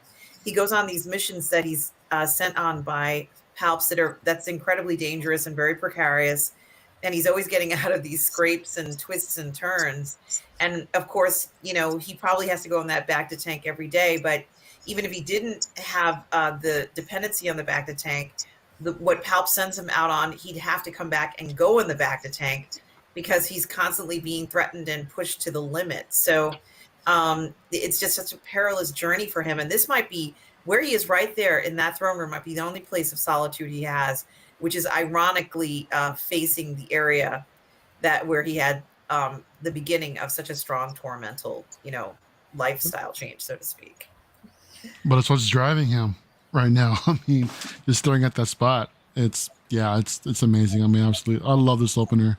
And like you guys said, I just can't wait for all the extra product to come out on this thing. So moving on, back on the transport, Leia's asking if they're almost there, and she's also asking how you know, can you use the Force to make the ship go any faster? Obi-Wan turns around and tells her, "Hey, that's not how the Force works." So then she asks, "Well, how does the Force work?" And then Obi-Wan just tells her that, "Hey, have you ever been afraid of the dark?" She's like, "Yeah." And well, how does it feel to turn on the light? She's like, "Well, it feels safe." And he tells her, "Well, that's basically how the Force feels. It feels exactly like that." I thought that was a touching line. So then next up, they finally land on the planet Mapuzo, which turns out is a mining facility. And so they land, and there's no one there. I guess their contact who they're supposed to meet up isn't there. So they end up sneaking off the ship. You know, and we see that the Empire is just basically pretty much taken over. So as they're walking down the trail, Obi-Wan mentions how beautiful the place was, you know, before the Empire takes over. And as they're walking, I gotta pull this up. This is just crazy here. Yeah, this was like one of the best distance. scenes. One of the best scenes of the episode. He looks off into the distance, and he sees this cloaked figure, and he's tripping out. And the same thing, I also had to take a second look, and there we go. We actually see Hayden as Anakin. He is haunting Obi-Wan's mind, and it's just this was just so chilling to see. But yeah, Leal, it sounds like you got something to say about this, bro. This I mean, we got Vader, of course, which was to be expected, but this scene right here was so haunting because you see Anakin from a distance, and if you see his face right now, like if you're looking, like when I'm looking at it, you can still see the darkness in his eyes. You can see the pale face as he turns around. You know, it's like literally a ghost of your past that's haunting you. This scene was beautiful. It was haunting and beautiful. Yeah. And it just tells you how tormented Obi-Wan is. And it's like Vader is playing on that. You know what I mean? Like literally sensing his fears and his frustration, you know, and the hurt. It's there. And like to see this scene, oh my God, it was so symbolic, bro. I was like, yeah. And no longer just in his nightmares in broad daylight. No, it's in broad exactly daylight. While he's basically walking around, he's being tormented since that connection was reforged. Yeah, bro, man. People been asking, are we going to get another Anakin Skywalker Hot Toys? Well, there is your answer. You think it's going to happen. Yes, so? I know we will. I know we will. I know we will. Okay. I know we will. Yep. But yeah, I enjoyed it. I enjoyed the conversation. And again, it works. Like, again, we have Grogu and we have Mando. But in this, we have Obi-Wan and Leia. And bro, with everything in me, I love the chemistry between the both of them. It is so beautiful to watch. You know, it really is. So, but as beautiful as it is, I have to sort of disconnect because I'm going to have to explain everything between now and New Hope, why that whole thing changed. Or is it the simple fact that she only knows him as Ben and not Obi-Wan? Curious, man, because didn't she call him Obi-Wan already? Yeah. So how are they going to match that up with what happened in New Hope? That's going to have to be explained. Obi-Wan before. What'd you say? What's that? She heard him be referred to as Obi-Wan. I think it was like. I think he's saying how do they not have that that connection in New Hope? Yeah. You know what I mean? Right. Like, but, I mean, I guess it makes sense. It's kind of like, you know how you meet someone, it's like, you remember me? And like you met them at like a party when you were 8 years old and they expect you to remember them because it was just 10 years ago to them, but to you were 8, so you don't remember it like that.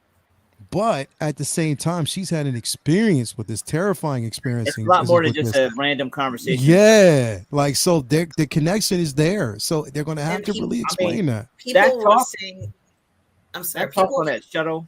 Oh my God. Yeah. People were saying that there's a chance that her memory might be erased of the incident. That could.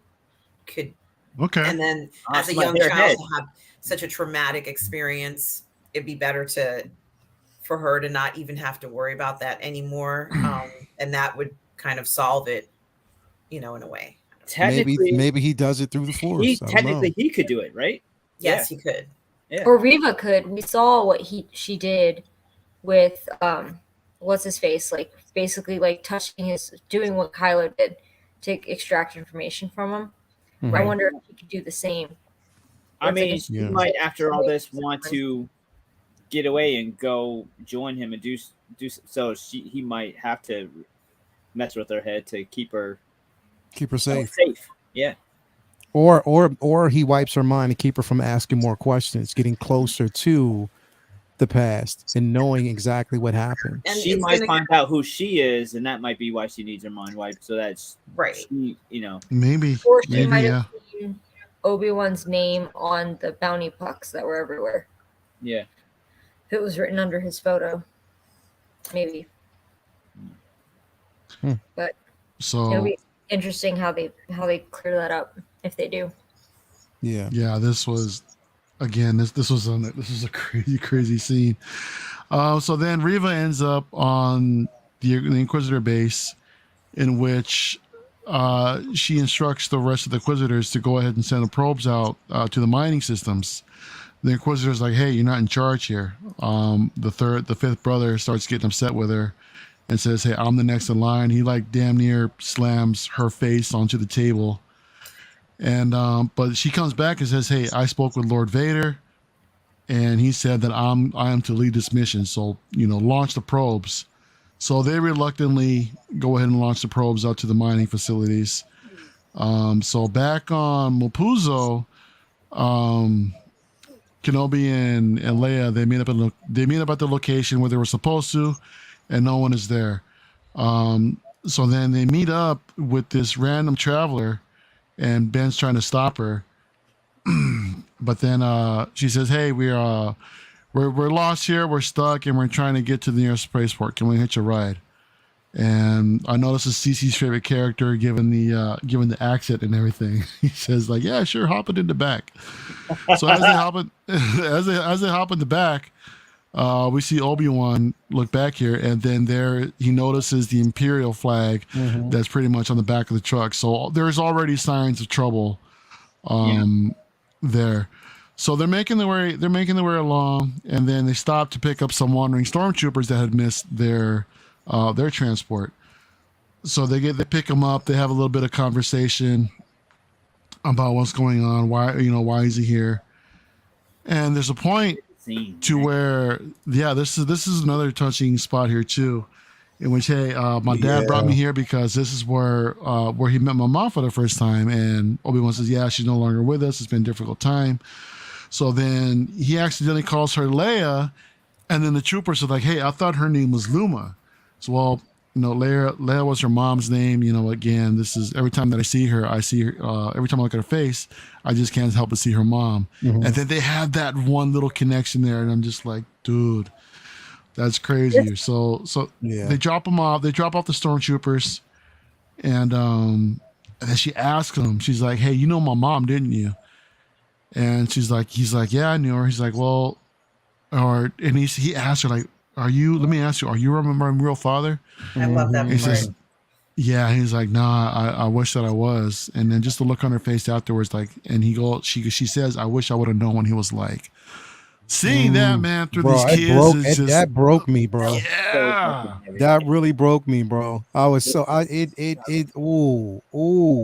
how on it, man. she played it, bro. How she played that. This kid is going to be a force to be reckoned with, and I hope we see her in other projects, bro. Because the thing is, she's playing young Leia, at such a high point, and I'm like, wow, like just that, and then the hurt that you see in Obi-Wan's eyes, because that's the only connection that he has. Like him, like Leia and Luke are the only two connections. And he's not really connected to, that connected to Leia. You know what I mean? I mean, to Luke. Yeah. Like, so his only connection right now is with Leia, bro. It's so much, those little subtle conversations that these two have is worth the price of admission, man. Really, it is. It really is. I love it. And on top of that, I love how we see the transition with Leia that harkens back to different IPs, different movies. Like the cloak that she's wearing right now harkens back to Return of the Jedi on the moon of Endor. Yeah. You know what I mean? The cloak that she basically wore when she was on her own planet was harkening back to Cloud City. When she was dressed in the maroon and white. And it's man. I love this. Aside from what's coming up later, this was like my favorite scene. It was so subtle and reserved. What it reminded me of is Lucas's biggest inspiration. It reminded me of Akira Kurosawa. Yeah. It reminded me of Seven Samurai, of Sanjuro. It reminded me of So Kurosawa. Yeah. It's muted. There's not loud music. It's really super calm. Yeah. And she's solemnly having a chill conversation with him. And it's completely just fucking heavy. It's so heavy. And there's so much sadness between the both of them. And they're in such a dangerous spot position, but yet they're still having this incredibly heartwarming heart-to-heart between them, where she's gathering so much information, personality trait, Leia, and at the same time, Kenobi, who should be in, bounty hunter flight or fight mode, but yet he's so fucked up in the head, he accidentally gives himself away, calling her Leia, and she has to catch it, and it doesn't seem like a little girl wouldn't be this smart way. She caught it in a just a reasonably intelligent kid way, and it's just so well written, so well executed. Everyone involved in this scene. I mean, this is what we come for. Yeah, and I agree with you guys. I think this is the best writing we've seen of all the episodes so far. It almost builds up to this moment of this touching moment where she's thinking that this is her real father. I mean, what a profound thing to have to ask someone who you've just met, more or less. And I was really touched, the idea that Obi-Wan, of course he didn't have that kind of a life, and Anakin kind of had it for a while. And you can't help but wonder whether Obi himself at this moment is wondering, gee, it would have been nice to have had a child and a family like that. Not that I think he would want to turn his back on the Jedi forever, but I think it was very interesting to explore that about Obi. He has feelings and emotions too. He's a man, and he has desires and wants. And of course, he wanted to have that kind of life. He just didn't have that as a Jedi. But I think if, as he mentioned to Satine many years ago, had he known about how she felt about him, he would have walked away. So it's at a moment like this where he realizes how much a moment like this is cherished. What would really be between a father and a daughter. Now he's taking that role, in a sense, a mentor to her more. But this is the type of conversation you would have with your father, not just with anyone. And so it's a very special moment for both of them. Yeah. Definitely. And then the conversation, like in general, because I mean, we also forget that he remembers his life as a child. Yeah. He also remembers that he had a brother. You know what I mean? So, like, there's look at the pain in his face right now. I love that he brought that up, because that's something that's also kind of just like brushed over. They don't really talk about that much. Like, there was kids in the academy, but they don't really make it clear that those kids are like kind of taken from their home, just like and they villainize the stormtroopers from being indoctrinated and taken from their families when they were kids. But the Jedi do that shit even younger. I mean, every Jedi, virtually every Jedi before Luke was fucking kidnapped in a way. Empire learned that from the Jedi, because before they just had clone troopers. They were made, they're grown, they were raised. So I think that like Palpatine had nothing to do with that being their methodology on how they raised Jedi, but it certainly meant that each Jedi, be it Anakin or these Inquisitors, as I hope we find out, that most of them were either turned before they became Jedi or while they were in training to become Jedi, maybe after Order 66. They were just forced to because they had no other option. And I'm hoping that that's the reason why they look at Reva in a different light. Like, maybe she had to be turned, as opposed to, like, there was always a bit of darkness within her that made it easy to sway her to the dark side, that she felt betrayed by the Jedi. But I do think that that's kind of something that Palpatine, the Sith, what have you, didn't have to do much in the way of, is convince people who are trained as Jedi that the institution is wrong, because they kidnap kids from a young age and tell you to ignore your family and forget them and lose all connections you have with people. Yeah. That'll mess up anyone and make them like ripe for indoctrination. And so I think it's a good reminder that we look at the Jedi as good people, but they fucked up shit. Yeah. Yeah. They pretty much. And we've seen the consequences of that, and we've seen people that we admired, even, you know, past Jedi, whatever, say that, you know, they really didn't have it right with that kind of methodology on how they ended up with their Jedi, that they were totally in the wrong. Luminar is asking if we'll actually get the Riva saber. Actually, you know what? Hasbro Pulsar just announced it. Yeah. Yep. They're doing a Haslab. It's where they do like it's basically their own Kickstarter. But what is it, $500 or something like that? And they need like 10,000 backers or something. So you can look into that. I want it so bad, bro. Yeah, you can look into that, Lumi, to see whether or not they're gonna if it'll actually pass. And if you want to back up, the only thing is that you got to pay up front as soon as the campaign ends. And if it does pass, they're going to take all your money up front. But then later on, you will get your lightsaber though. So you know why she's asking? That's something to consider. You know why she's asking? Why?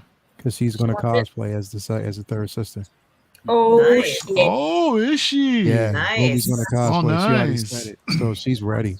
She's ready, bro. She's ready. Look at that's interesting. Thick Panther Boy, $499.99. Yep.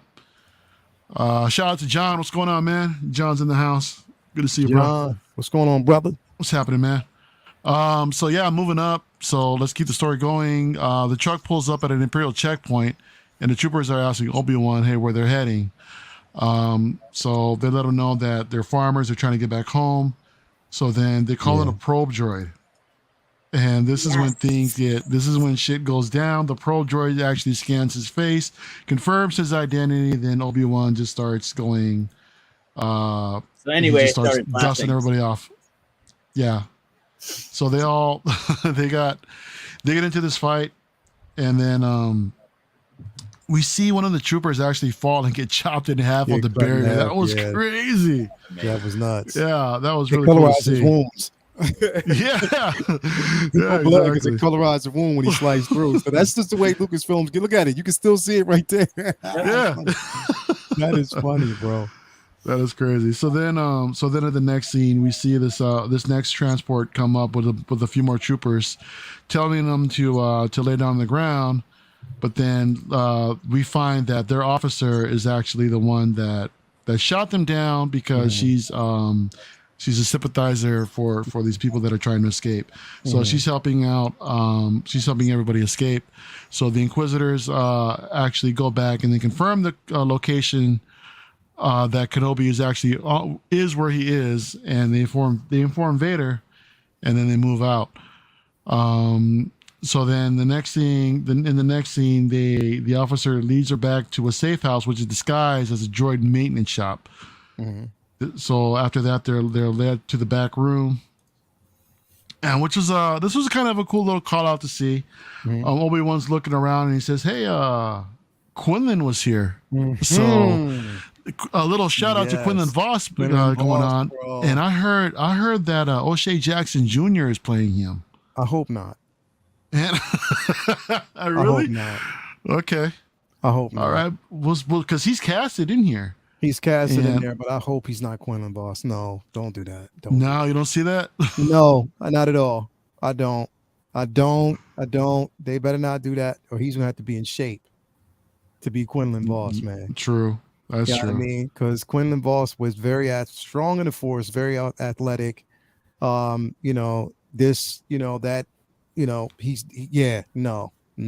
don't do that. Don't do that. Don't play me like that. Nope. So then stormtroopers stop by, they come check up on the room, but then they talk to the loader droid and they find out, hey, he doesn't understand everything, so they just leave. So again, they're trying to escape, and then suddenly Obi-Wan starts freaking out. He definitely feels a disturbance in the Force, goes outside, only to find Vader is here. Vader shows up, and he is absolutely terrifying here. He's walking down the street. He walks to a house. He force chokes this poor kid's father out of a window. The kid comes out to see his dad. He turns around and snapped the kid's neck. I'm like, dude. Yeah. That is, oh my God, just to see Vader like that, it's really, really frightening. And then on top of that, he's force dragging this poor lady through the street. Yep. Trying to find Kenobi. So Kenobi tells Leia, hey, you gotta get going through these tunnels. Make sure, and he tells Tala, I think her name is, make sure she gets back to Alderaan. So Kenobi sneaks out the back, and here it is. Boom. There it is, man. That's when it starts. So we're all here, all giddy. We've been waiting for this for a while. The rematch, basically, between Kenobi and Vader, which was not much of anything to really speak of at all, considering that Obi-Wan was one of exactly. Yeah. Obi-Wan sees him, and basically he pulls out his lightsaber and he just runs. I'm sure he's in shock and awe of Vader seeing him, and he just takes off running. He just doesn't know. He just doesn't know what to do. I mean, it's been so long since he's actually wielded his lightsaber that he just takes off in fear. So he turns the corner, and then Vader just tells him, "Hey, there's nowhere to run." Vader comes around the corner, and then Obi-Wan just looks at him. He says, "What have you become?" And then Vader just comes back and he says, "I am what you made me." That. Dude, it's just getting deeper and deeper with this dialogue, man, and I freaking love it. So Reva's in the village looking for I guess anyone else who was with Kenobi at the time, looking for Leia, basically. And Kenobi again, they're running off, and then they start fighting, they start doing their thing. I'll go ahead and play a little bit. And I love the fact how if we see Vader here, he's just toying. He is toying with Obi-Wan one-handed. Obi-Wan can't even wield his damn lightsaber. I mean, it's been 10 years since he ignited it, and he's already in fear enough as it is. So he's having a hard time trying to keep up with Vader here. Vader comes back and says, "Hey, you should have killed me. You should have left me." And yeah, it was just nuts. Reva comes in. She ends up into the droid shop. She finds the secret entrance, and she sees the Jedi logo, and she's taken aback a bit. And it looks like she kind of lashes out in anger, and then finds the secret entrance to these tunnels. So Leia's running down the hall, and then in the meantime, we're cutting back and forth between Obi-Wan and Vader. So during the fight, now this is something that I've heard a lot of people talk about in the community. Vader, he's force choking Obi-Wan from afar. He lights a flame on the ground and drags Obi-Wan through the fire, saying, "This is where your pain and suffering begins." And then he just pushes him away, extinguishes the fire. Tala sees it, and she starts shooting at him, and she ignites another fire. And at that time, while this other fire is going on, the loader droid takes Obi-Wan to safety, while Vader is just watching from afar, not doing anything about it. I've heard a lot of comments saying that, hey, why didn't he extinguish that fire with the Force and just end Kenobi? Nope. So my reasoning for that is that I think that when he saw that opportunity, I think he just wants Kenobi fresh for a round 2, because this isn't I'm sure this isn't the fight that Vader wanted. So I'm pretty sure we're going to get some sort of Rocky montage in a sense to see Obi-Wan training up and getting fit for the second round. Exactly. Exactly. Yeah. Go ahead. No, when I saw it, it ended exactly the way I wanted it to, because the thing is, if Vader has 10 years of suffering. He has 10 years of suffering in that suit. Suffering basically the way Obi-Wan left him, and he told him he wants him to suffer, and it's going to be a slow suffering. So basically dragging him through that fire and pushing him out is just a taste. You're burning. I want you to feel how that burns, and that constant burn and that pain that's there. Like, it's just a suffering. It's one of those situations where he's toying with him. You know what I mean? It's like like a lion toys with its food. You know what I mean? You're toying with that thing. You know what I mean? With Obi-Wan. You know, there's an advantage, there's a chance to do it, but again, he knows there's going to be another opportunity. And he knows that now Obi-Wan knows that he's alive. Obi-Wan's prime objective right now is to be like, look, I have to stop him before this continues. So Obi-Wan's going to go to him. You know what I mean? And I think that he's waiting for that. Like it's like, now I gave you a taste. Now come find me when you're ready, when you want to put your big boy pants on and you want to deal with this again. Come see me. You know where to find me. Where you left me, which was Mustafar. So come find me. You know what I mean? So he's toying with him, and I think that's exactly what we're going to get. And I can't wait to see it. It's going to be amazing. It's definitely going to be amazing. Vader is like, meet me at the mall. It's going down. It's going down. Exactly. That's what he's like. It's going down. Straight up. The color palette in this fight was insane. There's about at least half a dozen images from this fight that I can't wait to paint. I need more time. Obi-Wan's blue hue on him was incredible. The purple when they were clashing was phenomenal. The gold from the fire scene. There was just so many beautiful color palette choices and cinematography in this fight scene, and just the menacing way that Vader was just relentlessly attack. I mean, wasn't even using both hands like Mario said. He was just like fencing. It was incredible, and I love the extra lights on his belt. It especially within the dark, he just lit him up even more.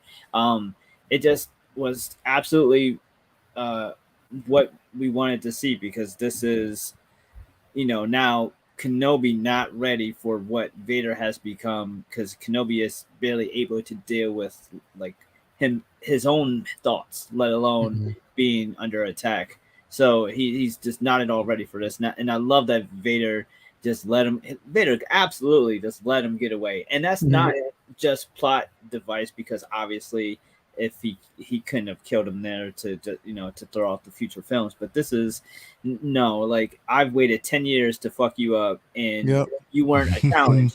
I'm not. I want you. This is insane. I want you at 100%. Put them big boy pants on. Go ahead. I want you at 100%. I'm not trying to kill you in your sleep. I'm not trying to kill you.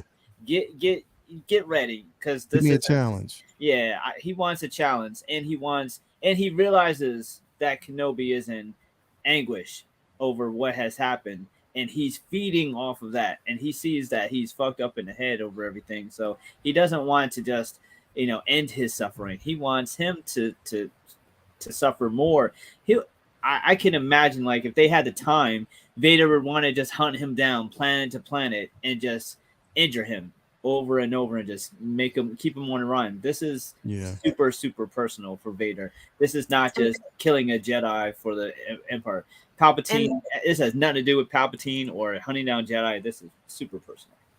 And we're also seeing Obi-Wan's strength at the same time, because he's keeping it a secret that Leia is on his mind right now. This is he's been hiding the notion of Luke existing, and now Leia is there, and there isn't, so far the secret about Leia has not been revealed to Darth Vader, we're assuming. So in his mind, he has to keep this deep down in an area where, Anakin or Darth Vader can't find out this secret. And this must be tormenting him tremendously to be able to keep that a secret all this time, or make sure that no one knows or can suspect from his feelings why he needs to protect her so badly.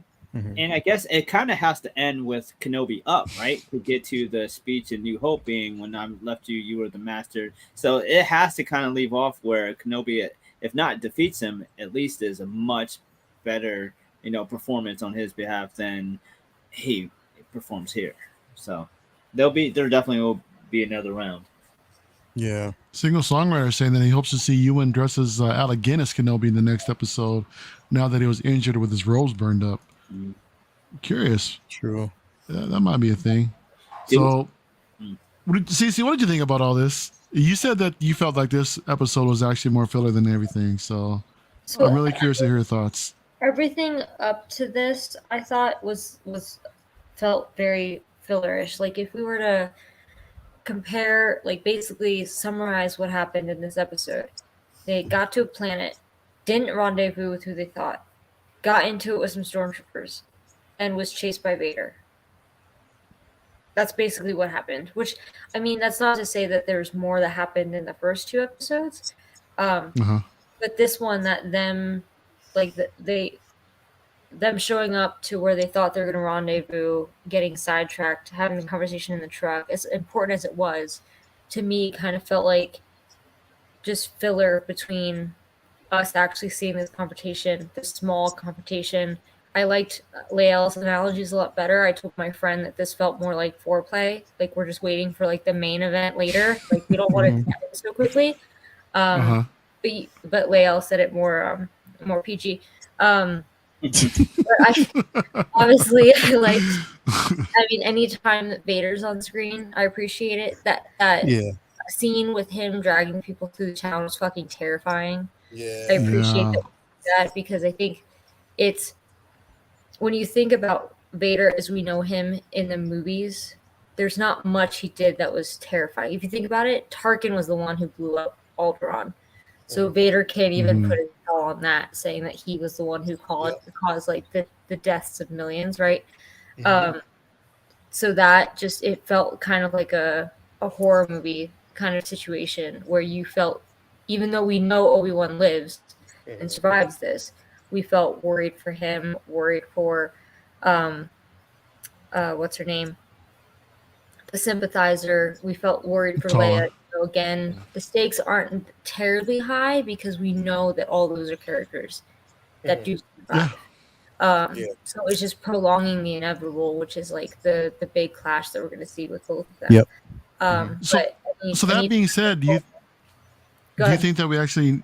That being said, do you think we should even be seeing stuff like this? I mean, for me personally, I understand that, you know, they're just prolonging the inevitable. But I'm just curious to see what actually happened in between all of that leading up, you know, to the events.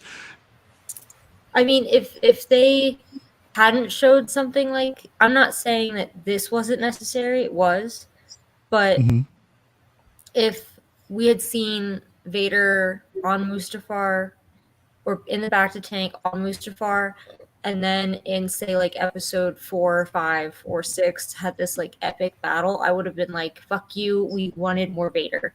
We should have had more Vader. So I mean, this was a good episode, but I thought it was kind of surprising that it wasn't. I think I liked the first 2 more, but also I think with those being the first 2 episodes, it's almost like the first movie is always a lot better than the sequel.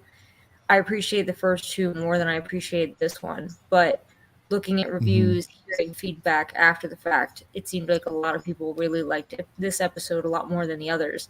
But I think we're on the right path. I'm really excited about the next one, obviously, and where they go with it, and if there is more Vader, or if it's the whole season we're seeing Obi-Wan and Leia basically trying to, like, it's like a cat and mouse game with Vader. I'm not sure if they would do that either, or if, you know, Leia eventually gets returned to her family and then it becomes a showdown between Vader and Obi-Wan.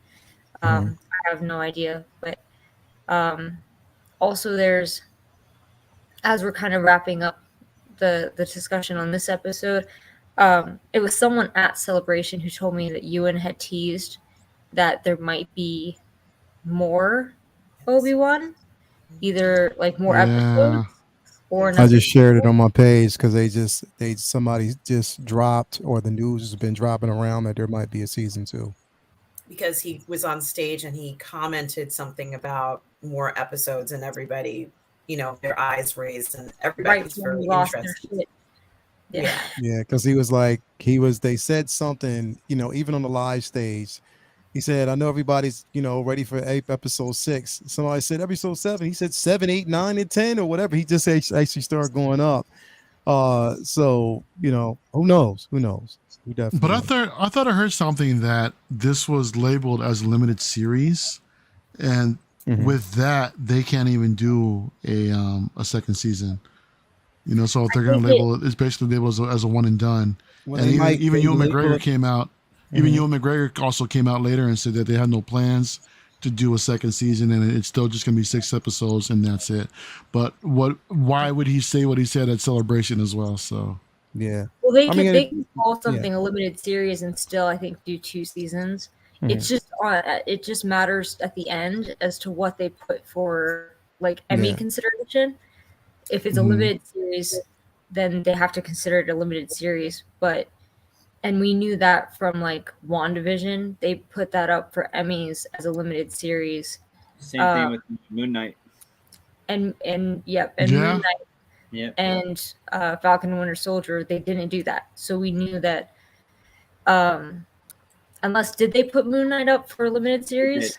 They did because it's the same. It's the same conversation with Moon Knight. They a lot of people were saying there couldn't be a second season because they submitted it as a limited series to the Emmys. But imagine that there's workarounds. Like they could obviously just put him in a show with a different title. I mean, they could call it. I mean, they could call it Ben Kenobi. I mean, they could call it Crazy Old Wizard. They can do anything. They could do a Strange Old Hermit series. Yeah, I mean, you never know. At season 2. Would you want it? Would you want that though, CC? Would you want them to actually? I mean, given. Why did you even ask? Yes. Let me finish. The way that a lot of fans say that how the Disney era has been treating legacy characters, we want them to take the risk of somebody like Vader to potentially piss everybody off.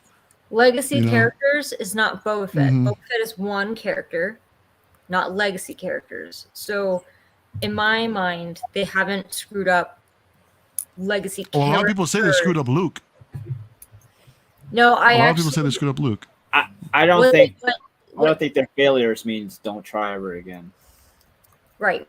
And also, I'm one of the few people who doesn't hate what they did with Luke in Last Jedi. I thought it was very realistic, but I understand I agree. a lot of people who had hyped up Luke as this heroic, can do no wrong kind of person. I thought it was a little more realistic that he was like a half-assed trained Jedi to begin with. So therefore, it kind of screwed him up when he was training young Jedi and saw darkness within his own nephew. That fucked me up too if I was him. So yeah, I'd absolutely want to see a Darth Vader series. I don't think that would be something that they would screw up if Obi-Wan so far is any indication. We're halfway through. And that's the thing. Like, I would have been okay with what they did with Luke in The Last Jedi if he would have got the same treatment that Obi-Wan is getting now. Yeah. And what I mean by that is that we followed Obi-Wan's story. We know why he went down this path, this dark path. Whereas in The Last Jedi, they gave us that version of Luke with really not so much of an explanation or even showing us how he got to that point. You know what I mean? It was just up. Yeah, it was a build-up, but then we got, like Obi-Wan said, from certain point of views. We got Luke's, we got Kylo's story, and then we got the truth in the end. So it was like we were left to decide on what really happened. You know what I mean? At that point. So that I was fine. I'm fine with them choosing to do that with Luke, but it's the execution of getting there that they missed to me. And that's what I didn't like. Whereas with Obi-Wan, we know now why he's who he is right now and where he's at this point. You know what I mean? And we're kind of getting that in between with Luke that we should have got when they did the prequels. They should have been doing the sequels while everybody was still young.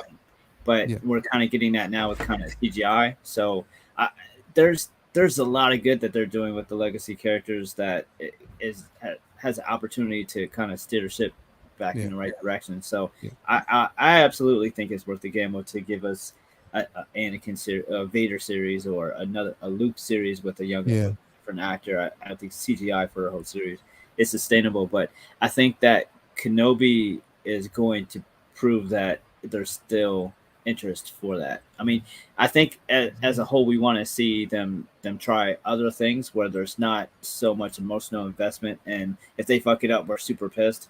But when they do it right, think about how much more it means to us when they get it right with these legacy characters. So I don't want them to just say, "Oh, well, whenever we touch the OG trilogy characters, everyone gets pissed." No, when you fuck up the OG trilogy characters, we all get pissed. When you do it right, we all fucking like are dancing in the fucking streets when they do something like, you know, this fight and shit. Everybody wants to see that. So it's I don't want their failures and the bad feedback to mean, oh, let's not even try it again. It's not worth the feedback. No, because it's when you do it right, it's so great. Sense. Yeah. So great.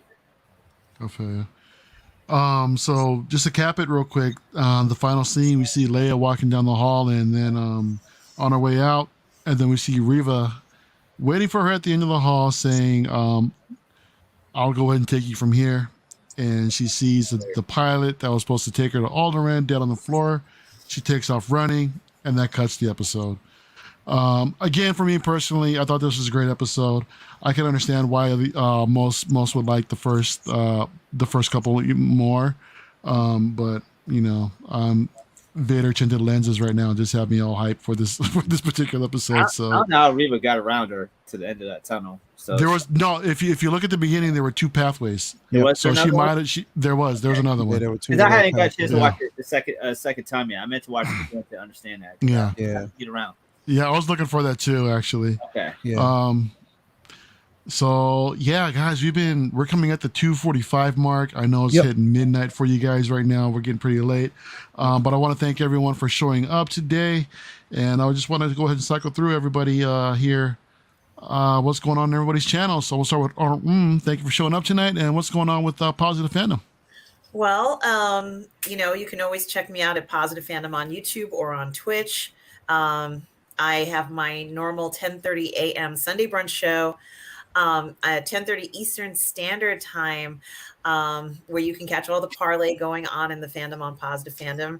And of course, I do have another show that I do called, it's a historical film show, which I've recorded many episodes of it, but I have yet to show it. So that's going to be coming out soon, as well as reviews of other shows that you can find on my channel.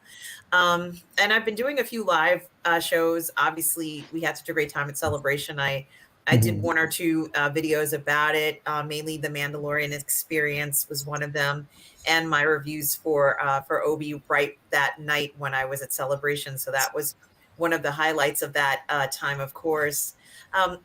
But you can also find me on Monday nights streaming with Lorraine Creole and Nina Infinity on Toxic Femininity Show at 8 p.m. Eastern on Monday nights. Sometimes you can find me on the 1/6 Scale Man Network on either Say What or Uncivilized Scoundrels, our show, which we're doing tonight, right, guys? That's right. You can always find me on that show and also perhaps on El Profesoro's channel. But you can also find me streaming with Lorraine Creole on our other show called Toxic Male Appreciation, which streams live on Twitch on Thursdays at 5 p.m. On Fridays at 12 p.m. Eastern, you can find me streaming with Midnight's Edge in the Morning with Tom and Andre. Sometimes you can find me streaming on the PGS in the weekends with Leo Rockwell and Robert Meyer Burnett. So please do check out my channel, guys, and subscribe. And thank you for everything. Absolutely. Everybody make sure to check out on Positive Fandom. And yeah, she's got great stuff. Cece, what's going on Rogue 160 these days? So we have group therapy tomorrow where we discuss all of the latest expensive Star Wars shit that's released and which parts you want to buy. And then I'll have the print show hot off the press on Tuesday. God, we had so many Star Wars release prints for Celebration. I have no idea what I'm going to talk about on Tuesday, but I have 2 days to figure it out. But that'll be a fun time. And then, of course, you can catch us on Wednesday as well. Technically Tuesday morning or late Tuesday night or Wednesday morning, depending on how you look at it. But we've been doing like live reaction watch shows of Kenobi. So we'll play it at 1 o'clock. Well, for me, it's 1 o'clock in the morning, my time. So that's midnight Eastern Standard Time. No, midnight Pacific Time. 3 a.m. Eastern Standard Time. We've been doing that, and that's a fun time. Typically, people watch the show and then jump on afterwards and talk to us about it. So if you can muscle through and stay up for that, that'll be Tuesday night / Wednesday morning. But it's been fun. Thanks again for having me. I'm excited that we finally have Kenobi to discuss. And it's been great. Yeah, absolutely. Hell yeah. Yeah, thanks, CC, for showing up. Vinny, what's going on, man? I know you don't have a YouTube channel to plug, but where can people find you? Yeah, feel free to hit up my IG, Vincent Dunn Art, and if you're looking forward to any prints or artwork for Star Wars, there's tons there, and there's a link to my store on there, and you could pick up a Kenobi piece or Vader or Millennium Falcon, whatever floats your boat, and a whole bunch of other stuff on there as well. But other than that, just work and drawing, and the show has me so motivated to make more time to do more pieces, inspired by it. So I'm just gonna keep it rolling with that. There's so much, like I said, at the top of the show, so much content, so much to digest. So I'm just, soaking it all in, man. It's an amazing time. I can't wait to the next episode. I can't believe there's only 3 left. It's gonna be tough, but I feel like this is it's going to be rewatchable, man. I definitely am looking forward to, binging through these again. So I'll probably be throwing them back on again some point this week too. So definitely, yeah. And then you could also catch me on, as always, Comic Book with Friends on Monday nights on 16 channel. So, yes, indeed. Speaking of 16 Scale Man's channel, Lel, what's coming up on 16 Scale Man? Oh man, we got tomorrow we have Figure Flex Friday, which is now the figure mashup madness for the month of June. So definitely we're heading into that direction. It's going to be a great show tomorrow, so stay tuned for that. Yesterday, of course, we announced the winner of the Force of May for the quarter scale Mando. You win. So we did basically announce that winner. So that was exciting. We have Collectors Lounge International on Sunday. So you can actually find me, my man Killer Cam, Figure Focus, and Attention Seeking Geek, which basically both Shane from Figure Focus will be at Celebration in London, and also Figure Focus will be there as well. So it'd be nice to meet those guys too. In person, so that'll be fun. Of course, Comic Book Talk with Friends on Monday, and then Say What on Wednesday. Also, we're supposed to have we'll have our last. It'll be our last show, me and Iron Logan's last show together for Take Your Position, as it will be moved to a new day and time. Back to the original concept, which is, new releases, new poses. And we'll do like a live show every now and then. But it's just going to be moved to a better time, regular scheduled time where it's kind of more feasible. So stay tuned for that, along with a lot of backed up videos and figures I have to basically get out because it's hard to get those things going up in all full vacation mode the month of May. So exciting things coming ahead. So thanks for having me, and for us killing this show as always what we do. So that's right. Man. So what's going on over here? We're gonna be coming back we're gonna be doing this weekly, guys, right? Talking Kenobi after every episode. So okay. So next week we're gonna be back on Leo's channel, right? The week after that. What's that? I imagine we got it right. Yeah. Oh, of course, man. We can't wait another 3 episodes to digest. No, we're gonna end up with another 3-hour stream, man. So we'll be back next week. Yeah, we'll be back next week on Lael's channel. The week after that, we'll be on mine, and then we're going to close it out on Lael's channel for the finale. I've got some content to load up from footage from Celebration that I'm still working on. I need to hurry up and get that edited up. I'll probably get something up by Saturday. Speaking of Saturday, I'll go ahead and be on with Anthony over there at 6 Scale Mafia. Here he is right here in the chat. What's going on, Anthony, my dude? And we're going to hang out and just talk about, I guess, this stuff during the week and anything else that happened. I'm pretty sure we're going to talk about this Doctor Strange that just dropped, this Dead Strange. That actually looks pretty damn good. Yeah, it does. I really want to thank everybody that showed up tonight in the chat. I really appreciate each and every one of y'all. And until next Thursday on Leo's channel, We'll see you Yeah, guys. Let's All go. right. Hang on. May the force be with y'all and stay uncivilized. So uncivilized.